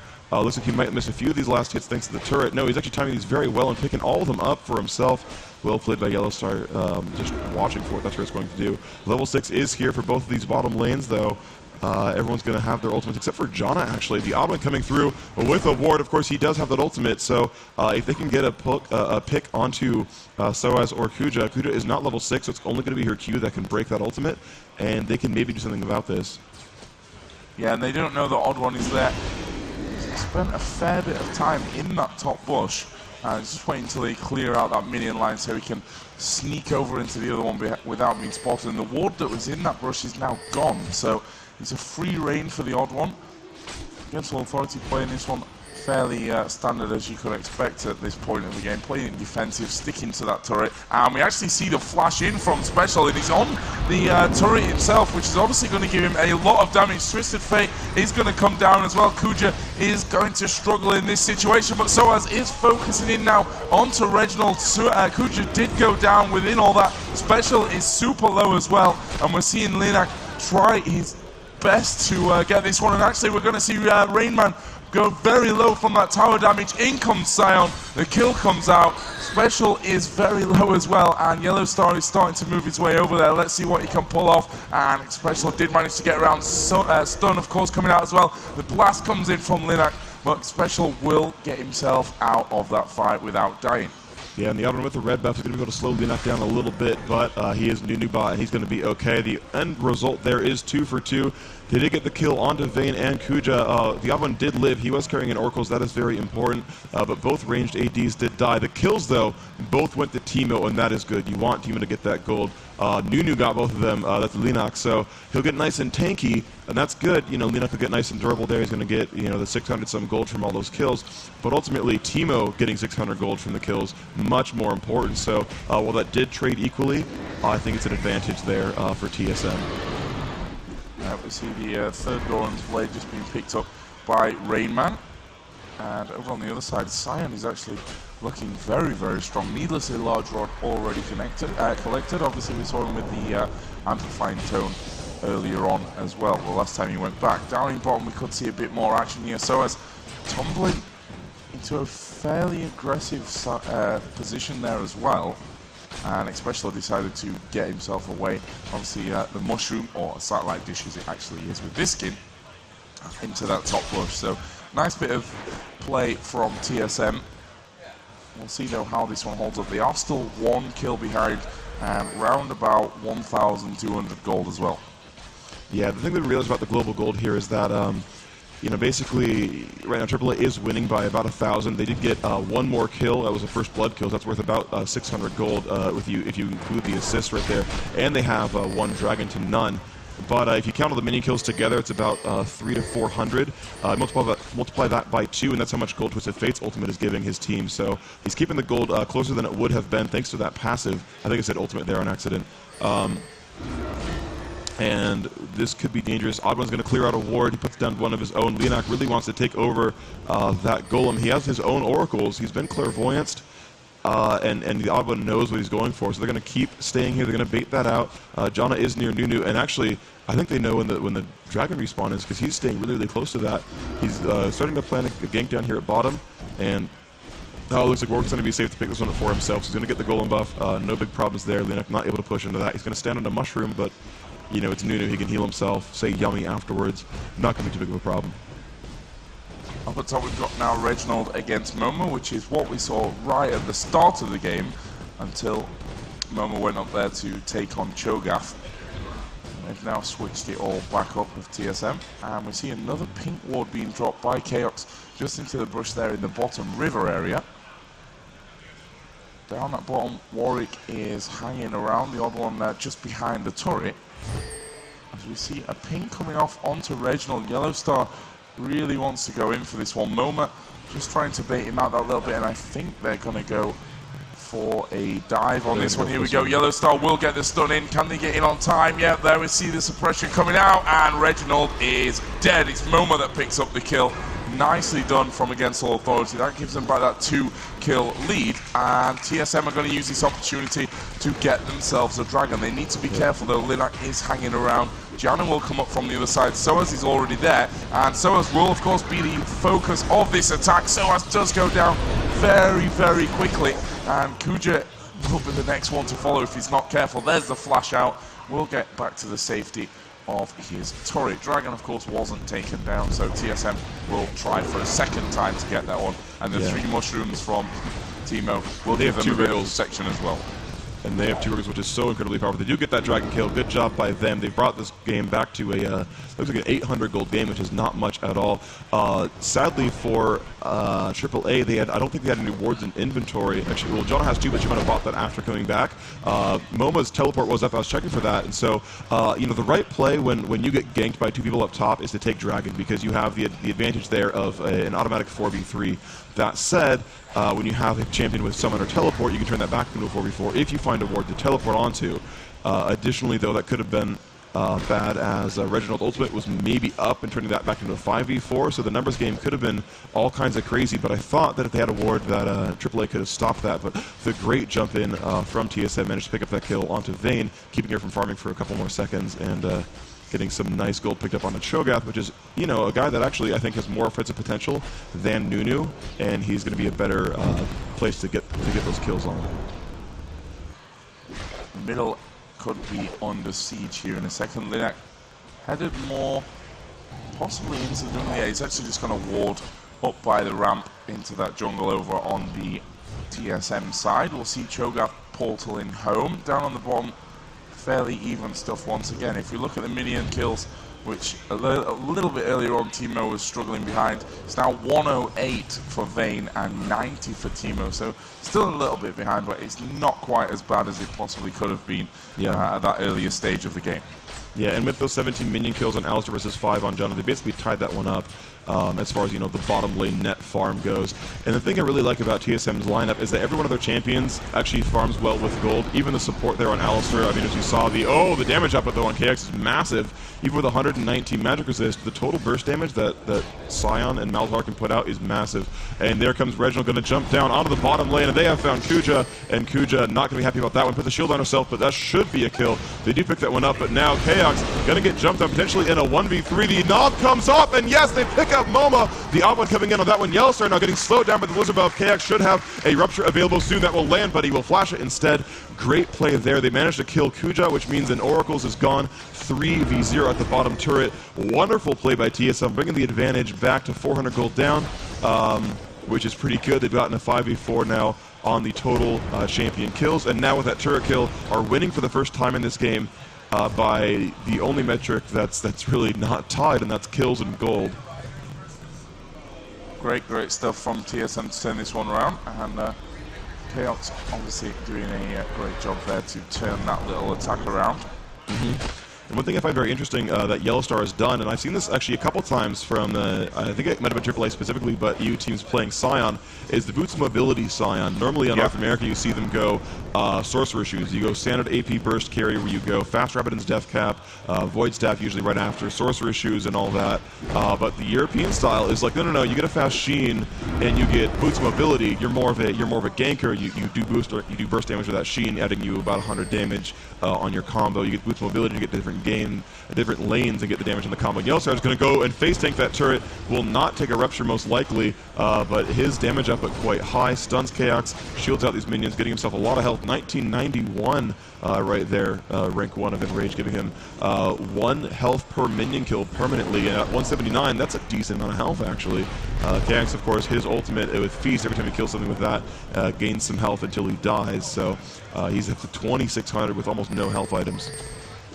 And the bottom area of the map is a really dangerous one right now. Look at the mushroom coverage from the lovely Teemo. It looks like Yellowstar might actually try to take this bottom area. In fact, he's going to come in. Rayman was stealthed up in the bush there. Ironically, Yellowstar's shield timed out just as he was right next to Rayman as well. Yeah, and I was doesn't get much luckier than that. Yeah, I was curious why he wasn't recalling. He's like, you're going to die, recall. No, Sion's right there. What do you... Oh, right. He's invisible. I completely forgot about that. Really? Seriously, that's even part of the song. You won't see me step into the brush, I'm invisible. And forgot that was like a core tenet of how Teemo can play. So he completely played that one correctly. That shows that he plays Teemo more than I do. I just been pressed B and prayed, and well, it worked out for him. So good job there on the Rain Man. And I'm sure the forums are alight with how I'm talking about how great TSM is playing right now. I do at the very least want them to win this one game. I do want to see a game 2, but they are playing a very strong game. I like their lineup more, and they're doing a couple of cool things. But AAA, though, doing the right thing with coordination. They've got 5 in mid, doing a wonderful job here. John taking some damage, but they're in good shape for this fight. Yeah, and we see them back away. Linak was taking a bit too much damage. Yellowstar maybe going to get in there. we see this fight kick off? That is a question. So as trying to do some damage onto Chaos, which is not going to be too much, and Alistair can heal that up instantly. And it looks like Against All Authority will decide not to fight this one out as Yellow Star almost getting caught by those cards thrown out by Reginald. Yeah, and the blue buff. Go ahead. Are they going to steal? No. The blue buff wasn't up anyway. Yeah, a blue buff card master is one of the more difficult poke champions to deal with. Now, it's known Needle who can heal as well as poke, but Twisted Fate, that goes down to a 3-second cooldown with max CDR, and he's got a nice 143 ability power, so he can basically throw those out. He can almost full clear a minion wave with that. The red card plus wild cards should get the melee. The wild cards, oh, he's got to be careful. Cyan is coming on to Reginald, and with those boots of mobility, he moves quite quickly. Reginald did not quite need to flash just then. The minions did proc onto that shield and keep him out. But, you know, oh well, you know, smart by Reginald at least to stay alive. You can see he drops those melee minions down. Wildcards come out. He's going to last hit the rest of those. And now, you know, 200 gold apart in this game, not bad at all. Yes, or as Rivington would say, that doesn't suck. It indeed doesn't suck. That's a good one. Yes. So, Dragon these up. Yeah, and both teams know. TSM already out there at the front entrance. There is a wall in that bush, so they do have vision. Linak trying to possibly bait them a little bit further out. Against All Authority, look like they want to go for this one. Linak clears out the mushrooms with himself, using himself as a meat shield to get rid of those mushrooms. Yellow Star just trying to get them in. Looks like TSM will go move away, but won't be. I think they may possibly go in for this. Yes. No, they're not going to. Twisted Fate is. He cast the ult in the top, yeah. Go to Against All Authority. Dragon does go to AAA, but Reginald should be in good enough position to take this turret down. He will. That Sheen helping him a lot. I think he used the ultimate a little bit too early because he might want it to escape. But I guess he'll get this turret down. Now, can TSM hold this turret? It's a good trade for them, but the odd one taking a lot of damage up front. Yellow Star in the front. Trade for TSM. They've lost a second turret, and that is not happy right here. So, wow, yeah, AAA going to keep pushing in. They're going to get a little bit of free damage on that turret before Reginald can come back. The ping is off on Lizard buff, and AAA is off to the races. They've been clairvoyants, but they are going for Lizard, and they will get this one quite easily. TSM not quite able to stop them unless they can go really, really fast, but I think this is going to go to SOAS pretty much for free. Tumble, yep, there's the damage up, but we'll pick that one up. Rupture not coming out in time. They do know where they're going. They could chase this one. But yeah, that went great for AAA. That overall play was wonderful for them. They didn't panic about Reginald pushing top with Twisted Fate. They just went over towards mid, took that 5v4, took that first turret down. Now they have position for another turret grab, though. TSM will probably pick this one up quite nicely.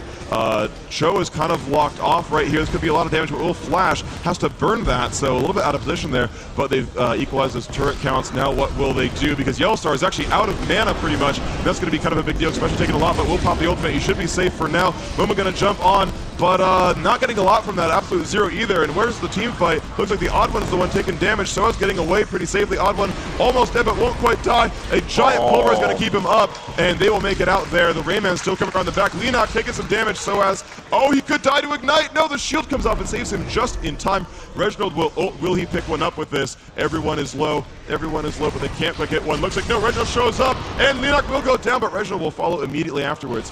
Soaz and Nunu went down, so Nunu and Vayne dropped. For one, that was beautiful. Well played by Reginald, baited the team in, and then Rayman picked one up as he jumped in. So that was great by TSM. That fight was super close, but TSM, those last 2 minutes were perfect by them, and they managed to bring the score back. 300 gold down only. Turret kills are 3-3, champion kills 7-5, but they're down 1 dragon, and that's why the gold is not in their favor right now. Momo is actually in the jungle, and yeah, as he hits that mushroom, he decides, probably not best if I stick around here too long, but he will hang around long enough to take that golem buff. He's got his dot on it as well. There's another mushroom hit for Momo, and that's one thing that Teemo's really going to annoy Against All Authority with, as he starts spreading these mushrooms left, right, and center. Yeah, and actually all the deaths are on the Rain Man and Reginald right now. The only champions they have killed are Teemo and Twisted Fate. They are, well, the only range champions in the team, so it's actually really good focus by AAA to kill the more squishy range guys. They've not wasted their damage to any of the melee ones. Chaos, Special, and the Oddbone have all kept themselves alive in these fights, though they got very low. They are the ones who have survived so far. The Oddbone having a Spirit Visage now. Heart of Gold in there as well. Let's look at the tanky counts. 2100 on that Warwick, 20, exactly 2k pretty much on Alistair. 2600 on Show. Look at the melees over here. We've got 22 on Scion, 22 on Nunu. So without cutting resistances, TSM's a bit more tanky for sure. And we'll see if they can make this happen as this game moves on. Ward's cleared out. Linak does have the Oracle's Elixir, and it looks like they may go straight in for this top turret. And as you can see on the minimap, TSM wouldn't be ready for that one. Yeah, Yellow Star is going to go in there. When he pops his shield, that entire minion wave will go down. And now TSM are starting to work their way over to defend this top turret. But against All Authority, are they going to go in for this one? Not 100% sure that they will. They left it a little bit long. And they're actually trying to bait him out here with the recall. And didn't quite work out as expected. Chaos did go down to around about 2/3 of his health. I think against All Authority, you're going to go for this one. You have a good chance of this one for sure. Looks like Twisted Fate will keep pushing bottom lane. Can TSM keep going alive? They need to keep AoE spamming these minions down, otherwise that turret's going down below half health. They have not really initiated this fight just yet. TF doing a ton of damage, they're getting that one down below a third as well. Looks like actually TSM will hold the push back, and TF's going to get the kill on that turret, but here comes a giant initiate from AAA. They will pick that one up. There are some Teemo mushrooms in the way, so it should help deter that push right now, but the Oracles helps them a lot. They've killed these Teemo mushrooms for nothing. TF has not ulted and has not recalled, so I don't know if they're going to keep pushing like this. I don't know if TSM can hold the turret. I mean, these 4v5s have been very difficult for them. The poke is amazing from AAA, and if they initiate a fight before, they could win the game outright. Reginald still pushing around. Linak in the base this time. Getting the silence on KX, and there's the ult from TF. Special in the front. They have caught Yellow Star a little bit. The Janna going to push all of TSM back, and KX going to go down for free, and AAA still 5 strong, pushing into the base. The odd one not in good shape here. Takes a stun to the base. Reginald takes a silence, and now Vayne is chasing in. Reginald is below half health. All of AAA is about to half health. They have no real healing abilities left on that team. The spam from Twisted Fate is good, but they're going to lose an inhibitor for this, almost definitely. So AAA coming out on top here. 2,000 gold ahead, which is not a ton, but their team fights have been exceptionally strong. The damage output is super high, and they want to keep that train rolling.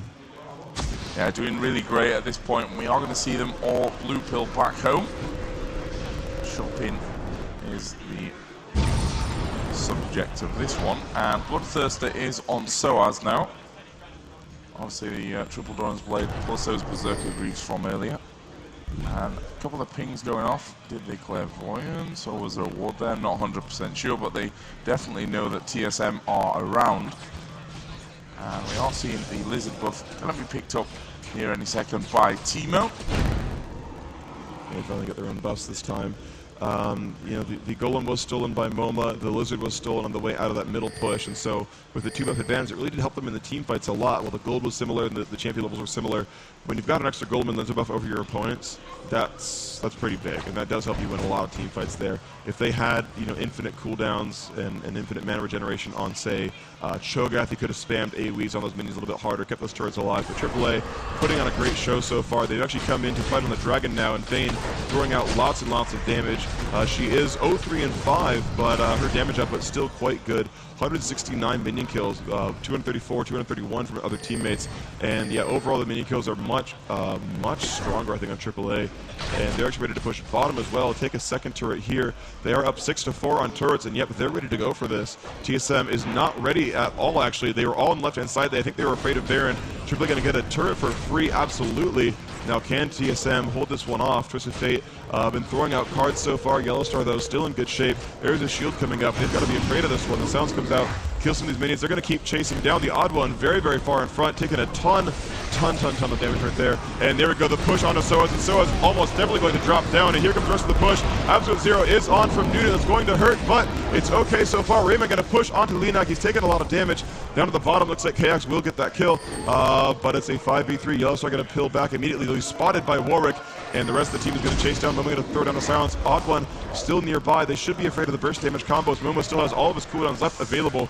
Now TSM could go for a Baron. They do have 2 Madrids on their team, as they have the Virgil's Lantern from Warwick and the Madrid's Blood Razor on the Rain Man, so they could definitely go for a kill on Baron. I think their turrets will keep their base alive just barely, especially since Twist of Fate has come back. His ult is down, but he can do enough damage. And oh, AAA, smart, going for the kill on the turrets instead. They said, you can have Baron, we're going to kill a second inhibitor, and maybe you can keep yourselves alive with the Baron Golden Experience, but can you keep your base alive? That's what really the game ends with. So TSM going to be hard pressing to do this one correctly. They are going to keep staying on to Baron. They will lose a turret for this, and AAA will almost definitely go for the inhibitor right afterwards. And wow, Vayne and Nunu are coming. They're going to keep trying to delay that recall, and if they can do enough damage, the blind is out from the Rayman. Here comes the Ice Blast. Rayman taking a ton of damage from Soaz. Soaz will pick up that kill, though he is low. The Baron down to about a quarter health. The Odd One taking a lot of damage. KX not picking up the kill onto Soaz. The Odd One probably going to die to Leonak. He's trying to gain health, but Leonak will throw out an Ice Blast, and yeah, I guess he'll be okay. Alistair is back to help TSM Reginald, and they have kept their inhibitor alive. Warwick, can he do enough? Leonak in there, has been silenced now. He's going to keep life-stealing Odd One, doing what he can. There is the teleport in from Twisted Fate. Will he jump onto Soaz? No, he will not. I think that might have been a mistake not to pick that one up. Instead, he will teleport basically nowhere. And an unfortunate attempt at Baron. TSM not getting that one out. 8 turrets to 4 now the score, and 4,500 versus 45,000 versus 40,000 gold. AAA definitely winning this game now.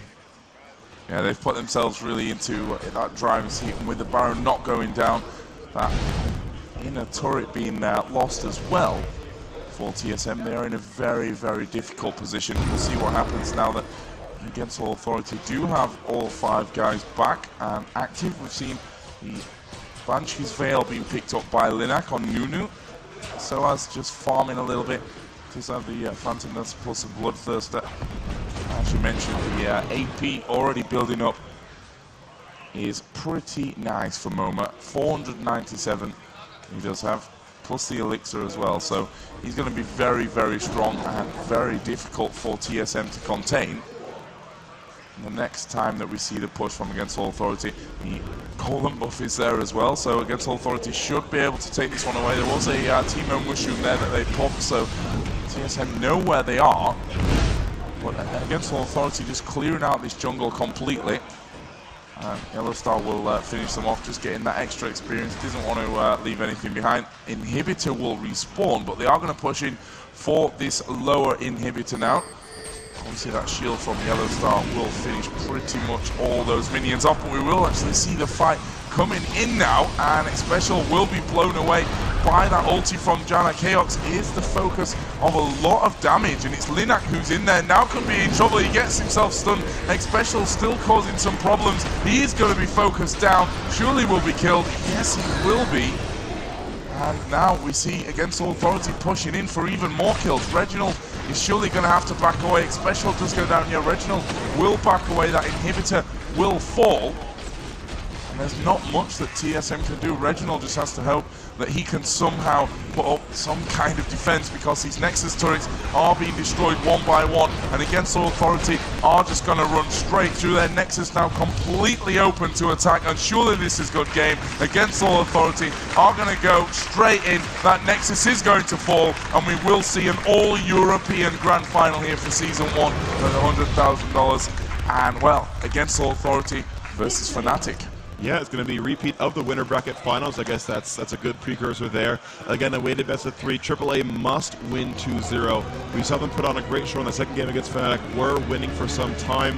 It's going to be, I think, the Picks and Bans. We interviewed the players right before that last game, and it said it was about Ashe, about the Ashe arrow, picking up those kills. Actually, no, that was Triesmo here. He was talking about the Ashe was going to pick up those kills. So I think she'll be the vocal champion more than Rumble, more than Twisted Fate. I think it's actually going to be on Ashe, and what can she do for those teams. And at midnight tonight, that is less than 4 hours away, we will have the grand finals. Against All Authority versus Team Sulamid. But don't go anywhere. We've got a couple little bits of the show still in store for you, including since I've been in Sweden unable to edit a patch preview video, I will actually give you the patch preview live. I interviewed Morella already, so I know what's going on and what the rationales are there. But in case you're wondering, why that hasn't shown up this weekend so far, I'll be able to deliver that one to you here. So there is more for the show. Don't go anywhere. And plus, in 3.5 hours, the grand finals as well. The big one. The big one. Yeah, we've been building up to this for a rather long time now. We are going plus to 11 months. Plus 11 months. The 11th month is what I was focused Oh, okay. on. Although these past 2.5 days have been long and pretty epic. Now yeah. we're left with 2 teams, both of them European. Congrats to TSM for finishing in 3rd place. Let's not take anything away from them. Absolutely this great is play such a from strong them. competition. Yeah. Finished it in 3rd, the top finishing American side. Yeah, so EU going 1 and 2, USA going 3, 4, 5, and as we saw, from the qualifiers, I'm sure there are threads and threads and threads of EU greater than NA. Just there are 50 of them right now, and 50 more when I finish the sentence. But realistically, they went through the qualifiers, and only only 3 American teams, only 3 European teams went through there. But it was the best 3 European, the best 3 American teams, and the 3 American teams finished better than that 3rd European team. So Europe has the best 2 teams in the world, absolutely. Fnatic and AAA are phenomenal and arguably the best 2 teams in the world.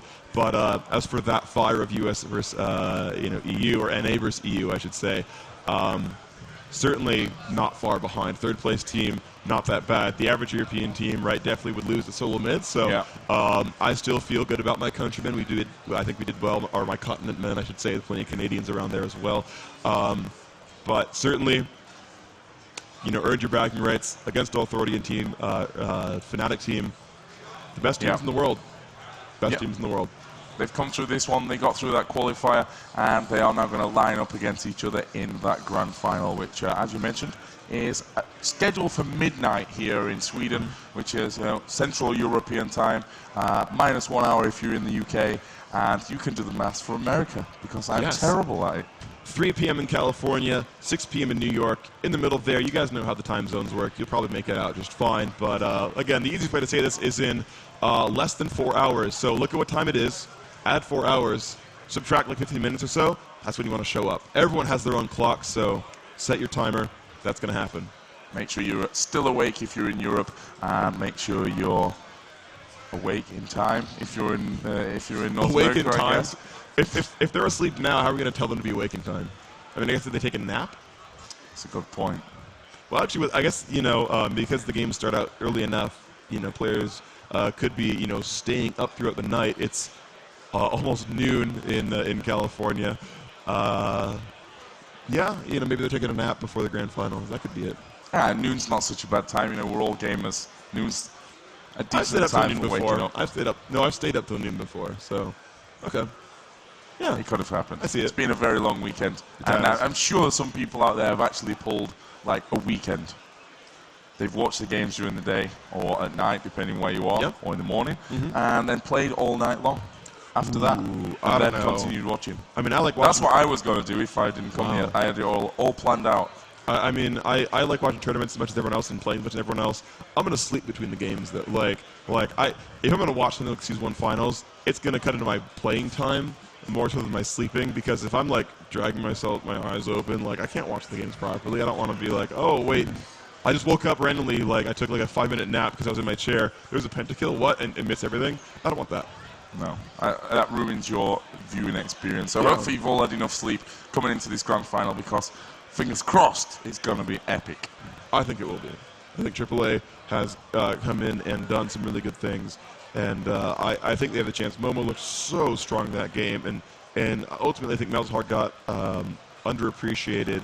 That Vladimir ban I think was a mistake, because I think it was Malzahar that was crushing. Because you look at that lineup, and that's a lineup that gets beat by Malzahar, that gets beat by Null Zone, and even though Kaox, he rushed that force of nature onto Cho'Gath, and he had the Mercury Treads as well, he still got cut up by him. He still got cut down so incredibly hard. The double AP style from AAA has been so incredibly strong, and Yellow Star just tossed out damage after damage.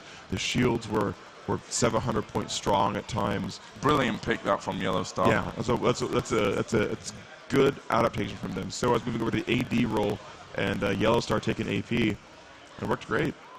Worked perfect. They're in the grand final now against Fnatic, which is not so far away. So I guess you guys got time to play. I think everyone that I've talked to, over various different websites and communication tools, have been like, yeah, I've been watching all weekend, but now I really have the urge to play. I'm sure. I'd like to know the statistics. Maybe you can inform us one day. How many people played Singed in the last 3 days? Lots of them. A lot of them. Every game, probably. Yeah, there's a lot of them. I mean, there was definitely the thread that I mentioned a little while ago. What lessons have you learned from playing Season 1? And there's a lot of people saying, like, everyone picking Gragas, everyone picking Singed, and failing. So, enough of me. We do have our interviews with the players. We're going to kick it on over to the interviews. Hey everybody, it's Andrew Beagle once more, and I am here with X Special from the Team Solo Mid. You guys have played some good games this week. How do you feel about it? We definitely came out strong in our games. We're a little disappointed that we lost, but we did pretty well. We had a strong run, so I'm pretty happy about that. Now, obviously, you only had one chance to win that first game. There was no best of two. What do you think were the big things that caused the defeat? Well, we lost previously in our other best of three, so that was really disappointing for us. But in this game, we tried something that we had to play against AAA, which was a really good team. So we had difficulties with their teleport on Malzahar, and they came out with Sion, which we didn't exactly expect, so that was a bit difficult for us. But we did fairly well, but we still ended up losing. So. One of the major themes for this tournament seems to be, the people from the U.S. having problems adapting to the European style of play. What do you think the major reasons that is, or that's been this week? We know what they play. We watch streams. We know tournament style and stuff like that. But we don't have practice in that in solo queue, which is where most of our experience comes from. And Europeans, they play a lot of tournaments. We just don't have enough. We just need more experience. I think next time we have a LAN, we'll do better. Awesome. Well, you know what? You're at third place in the Season 1 championship, so pretty good. Everyone's been rooting for you, and you guys have demonstrated an outstanding sense of skill. What do you have next? Planned next for Team Solomon? What are you going to do? Are you going to be trying to go to the WCG? What are the plans? Well, we have to separate for WCG since our team is not all Canadian or all from the U.S. But we're going to continue to play, try to get better, work towards the next LAN, and just improve as a team. Awesome. Well, thank you so much, and we've really enjoyed watching you over the week. We're going to kick it over to Karen with Console Authority. Hi, it's Carrie Bear, and I'm here with Kuja from AAA. So we just saw an amazing match between you guys and TSM. What are your thoughts after that huge match? Well, we really enjoyed play versus TSM as the last match we did versus them. They are a really great opponent, and I hope in the future we will play them again. I'm sure you guys will. Now, at the very end of that match, you guys had a really crazy moment where you decided to push the bottom turret when the team was going for Baron. Can you tell me, what your thought process was going through that moment? Well, at that moment, we had a choice. Try to go to the Baron at 3, while the two other were respawning, and try to stop it, but we wouldn't have maybe stopped them. So we just went for the tower, since those last towers are so hard to kill, so that tower down was really great. Then when the two over started to went back, because if only Twisted Fate had come back, we would have pushed the inhibitor and everything else, so other player had to come back, so that forced them to stop the Nashor, and at the same time at 3 they couldn't do the Nashor, and our two player respawning just stopped them, so that was perfect timing. Right, it was very dramatic and very well played. Now, in that match, what did you really have to focus on to get you through to that victory? The Twisted Fate, be really careful about it. When it's level 6, you're like, oh my god, Twisted Fate is not here, he's gonna go somewhere. Go back to the tower, go back. So really the Twisted Fate, you need to be really careful about it. Right, and you got to see, Twisted Fate being played by that team, previously in the day. So, I'm sure that really helped out, while you guys were studying the other teams. Now, so you guys are moving on to the grand finals. You're going to be facing off against Fnatic. What are you thinking? How do you feel about that right now? Yeah, well, we are really happy to do a European final. That was what we were hoping for. They know us really well. We know them really well. So anything can happen. As the two last matches versus them showed it, they know us so so well that they knew what we were going to pick and totally screw us and did a really great outpick, outban on us. And the second game was really a little bit harder. We had it in game, but then they come back harder and we couldn't make it. So I hope that in this final where we need to make a 2-0 win, we're going to find the good thing versus them and surprise them. Great. Well, we're all really looking forward to it. Thank you so much. And now we're going to go to a quick commercial break, but stay tuned. We have a treat for you right after the quick commercials.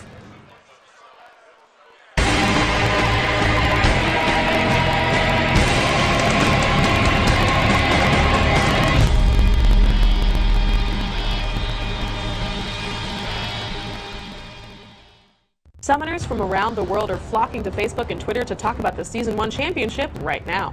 We're live tweeting the event and giving away the exclusive Viking Trinimir skin all weekend. To find out how, follow Riot Pendragon and Riot Tammet for details. DreamHack is here and our live coverage has begun.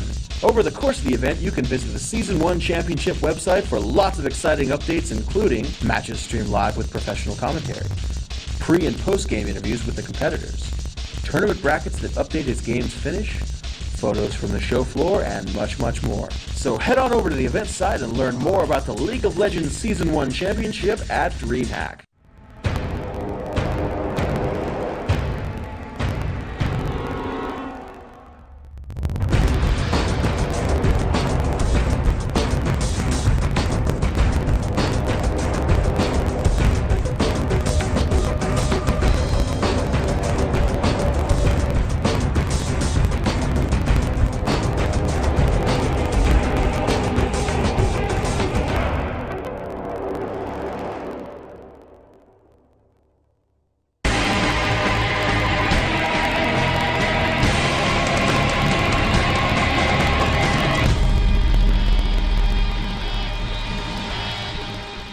Ladies and gentlemen, welcome back to the Almia Convention Center, Jönköping, Sweden. We are here for the DreamHack Summer 2011 Championship game. The finals about to go underway, a $100,000 tournament held by League of Legends and Riot Games with a Pay Safe card. HD stream is what you're viewing. SteelSeries helping out with some of the peripherals, and as well as the Alienware computers taking these guys all the way to the finish line. Alienware. Alienware. Okay, there we go. Pronunciation helps. Indeed. There's an R in there randomly. It was kind of weird. Myself moving to the third, and Freak as well. Freak, what do we have going on here? These two teams have made it all the way. We have Fnatic and AAA to take it home. Yeah, these are the first and third seeds from the European qualifiers. They were both shoved into Group A. They came out second and third in the groups. Both teams managed to win the relegation matches. They met in the winner bracket finals, and now they're here once again in the grand finals. Fnatic have not lost a single game since day one. They went, I'm trying to think about the records. They went 2-0 against CLG. They went 2-0 against Epic, I believe. Yep. And they went 2-0 against All Authority in the winner bracket finals. AAA did push through against Team Solomid in the loser bracket finals, and they are back to fight for their share of the $100,000 total prize purse. 50 grand going to the first team, 10K per player. That, as you like to say, doesn't suck. Yes, it does not suck whatsoever, and these are going to be amazing games. We're really going to have to see how they floor Shushei in his picks. We have seen a double ban targeted towards Shushei right now, and pretty much if everything goes as is, he is definitely grabbing the MVP of this tournament. And just a stellar amount of gameplay, a stellar amount of personal companionship to the community, and everybody just loving everything that's coming out of Fnatic right now, with XPK coming in a little bit late, but showing that Fnatic has one of the strongest starting lineups in the world for League of Legends. Yeah, and that's pretty phenomenal. They have not, like I said, lost a game in the last 2 days. I always said they were the great team on LAN, and it's true. They were going off a 6 or 7 game loss streak against AAA up until day 3 today. So, part of that was even the group stage game where they had We Will Failure in for a PK. But, it seems like they've shaken that curse pretty well for themselves. They've won tons and tons of games.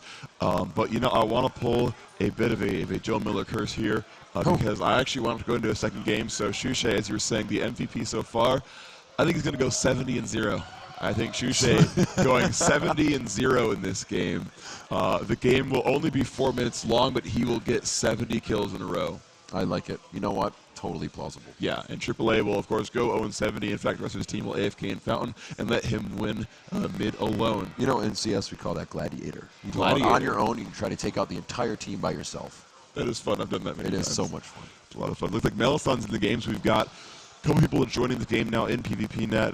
We're waiting for the teams to all filter in. So is now joining the slots as well.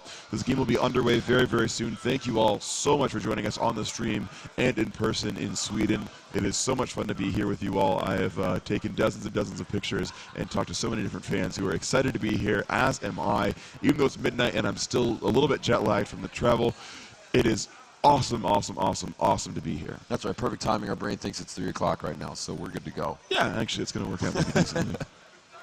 So this game is going to be going away in just a few minutes. We've got everybody piled into the Dream Arena. It's actually full right now, so we're going to be using in front of the